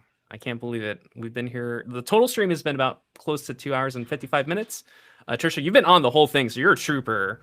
Our section's been 2 hours, but you've been on the whole thing. So hats What off do to you mean? Trisha, everyone. This has been delightful for me. Thank you so much. I mean, I got to be here for the product announcements, which was awesome in the beginning. And then, like I said, I love watching live builds. So I would have just been here over on Twitch by myself, not on camera, and having great conversation with you guys if I wasn't here. So it was my distinct honor and pleasure to be here. Thank you for having We me. appreciate you being with us as well. That was very, very cool to have you with us. Thank you guys. This is awesome. And that build looks just stunning, and huge shout out. I know people were saying it in chat. Huge shout out to the Origin PC build team, Lewis and PJ. You guys are awesome. PJ being able to answer questions, show us and teach us what you're doing, and do the build all at the same time. MVP, my friend. Thank you. Oh, there's your peel. There's your super peel. Bam. Excellent. So what about, for those of you in chat wondering, oh man, that case looks really cool, but what if I have a chance to enter to win that case? Well, have I got a surprise? Well, not surprise, but the first 3 giveaways. First up, if you go to originpc.com/CORSAIR live, you can enter 3 giveaways. They are all live for only 24 hours each, and all 3 giveaways are currently open. So the first one is for a white Corsair IQ 7000X RGB full tower case, which is the same case that PJ, as you saw here, right there. That's the case. No parts inside, though. The second giveaway, which you can enter for, is the black 7000D airflow case, plus an IQ H170i Elite Capellix liquid CPU cooler, which is a cool little combo there. So we're talking about cooling and radiators. Well, there you go. You got a nice little all-in-one cooling unit right there. And that's the one that was announced today earlier by George over Corsair. So 2 new products in 1 excellent giveaway package. And finally, from our friends over at AMD and ASUS, an AMD Ryzen 5 5600X, an AMD Radeon RX 6700 XT, and ASUS RG Strix B5500F motherboard. Quite the combo. That's a good starter pack to get you started on your PC build. Those 3 giveaways are now live for 24 hours. So act fast. If you're watching, go do it. I know some of you were here earlier in the stream were like, I want to enter the giveaway, but somehow congratulations, guys. Give yourselves a pat on the back. You somehow managed to take down that giveaway application, but it's up and running again, so give it your best shot again. That's a challenge, so good luck. I know a lot of you already entered though, so you're good. But again, this is exclusive for those of you watching the stream and the VOD, so make sure you're entering in 24 hours. We will close off the giveaways and contact the winners via email. Not over stream, it's over email. I think that's I have it. the Epoch cam working again. All right, Epoch cam's good. Let's take a closer look at the build. Give me a second here. Let me whoop. All right. So let's look at the other side of the case with all the panels removed. Got all your fans here working. Let me scoot this monster back up. Beautiful. I like the Epoch Cam close look at it, to be honest. Don't mind this. You allow the air to bleed out of the system, so all the bubbles will pop out of the system. It's almost Yeah, 30 shout out to seconds to Epoch 3 Cam o'clock. again. Available on the App Store now, friends. And CamLink Pro for folks with DSLRs that want to do a similar thing. You know, all this building, and I've been wondering, who is this PC for? Trisha, It's do for you me. know I who this told you, I'm PC taking it No, home it's when I'm not done for with you, it. PJ. It's Yes, not it for is, you. dude. Yes, it is. It's not for you. I worked my butt off, and yeah, I'm taking it home. It's not yours. Come on, Do you man. want to know? Let me have Do you want to know? something. Well, You're I mean, mean, Lewis. if it's You're not, mean. if it's not going home with PJ, and Lewis, it's not going home with you. Nope. And I know I'm not walking away with this. I think now is the moment when we're allowed to say it. Yes. It is. It is past 3 o'clock. Okay, the final giveaway, everybody. It's a massive worldwide giveaway. And the prize? This beautiful PC that PJ just finished building on stream. So congrats to everybody who guessed that in the stream so far. But this is an Origin PC Genesis desktop built using a Corsair 7000X case powered by an AMD Ryzen CPU, AMD Radeon RX GPU, and Asus motherboard. Woot, woot, woot. So to enter this giveaway, which I'm sure everyone right now is like, I got to enter. Please go ahead. Yes, you got to enter. You need to enter right now. Right now. So the mods in chat are going to post a link for your chance to sign up to win this super epic liquid cooled system that we just watched being built. And if for whatever reason on the platform you're watching, you can't see the link, go to originpc.com/Corsair live giveaway for all the details, including the rules. And for this one, you will have until July 14th to enter. So you got some time. So Lewis, let's see if I hold my record still. You ready? Here we go. There you go. I was worried for a second there. You got it. It posted. All right. I bet you after, Trisha did the reveal for the PC giveaway, I'm pretty sure Psychic might go down. But you guys have plenty of time for this giveaway to enter. Mm-hmm. So for whatever reason something happens to the giveaway application or website, you have until July 14th to enter. This is open, of course, worldwide. 7000X case. This PC it's right here on stream. This one, a fun little surprise. This guy right here. This pretty guy. One. Absolutely gorgeous. So one absolutely gorgeous. So nice. So I mean, with that final giveaway reveal, look at it. Can you fit the side on? This is always my cable management nightmare. Of course you can, because you're a pro. Of course you can, PJ. But yeah, with that giveaway reveal, that about wraps up today's stream. So we revealed brand new products, including the Corsair 7000 series case, a new iQ H170i Elite Capellix cooler. I got it right that time. And we had an awesome chat with JayzTwoCents and George Makris a little earlier. We had, as Lewis mentioned, all those giveaways during the stream earlier. And then, of course, we just watched PJ put together this beautiful live build for us using the 7000X case. So, yeah, thank you. Thank you, Lewis. Thank you, PJ. Thank you, everybody who watched on all the different platforms that you guys are watching on. Thanks to our partners, AMD and Asus. Lewis and PJ, any parting words from the Origin team? Yes, absolutely. Well, number one, for those of you that want to follow Trisha on her platform, you can follow her on twitter.com/thatgirl. The girl, there's no I in girl, Trisha. So twitter.com/thatgirl, Trisha. The I in girl is gone, but you can go follow her there. That girl, Trisha, you did. Trish. Yeah, girl, Trish. Excellent job, Trisha. It was awesome to have you on board for the full, thing. And it's always fun to have a guest on to live builds and talk about PC hardware and just, general gaming stuff in general. And you're great. Great time. It's always fun to build with other people. I love sharing that experience, and just being here, kind of, just being able to lurk while you guys did the build was super fun for me. So thank you so much. And I feel like I learned a ton about liquid cooling, which was also super awesome. So thank you, PJ, and thank you, Lewis. This was fantastic. And then one last reminder to everybody who is watching this right now. We mentioned this earlier, but JayzTwoCents is posting a 7000 case unboxing video on his YouTube channel, and he was going to hold that until this stream ends. So it's probably live like right now-ish. So go ahead and check that out right now that's Jayz with a Z. 2 cents over on that YouTube channel. So check it out. And as for our viewers from all over, We're so glad that you joined us today. This was awesome. And I hope that you enjoyed the stream and the live build and hanging out. And thank you for all of your awesome questions. Don't forget to follow both Corsair and Origin PC. And yeah, this has been awesome. Thank you so much. And I'm Trisha Hirschberger, and we'll see you next time. Bye, everyone.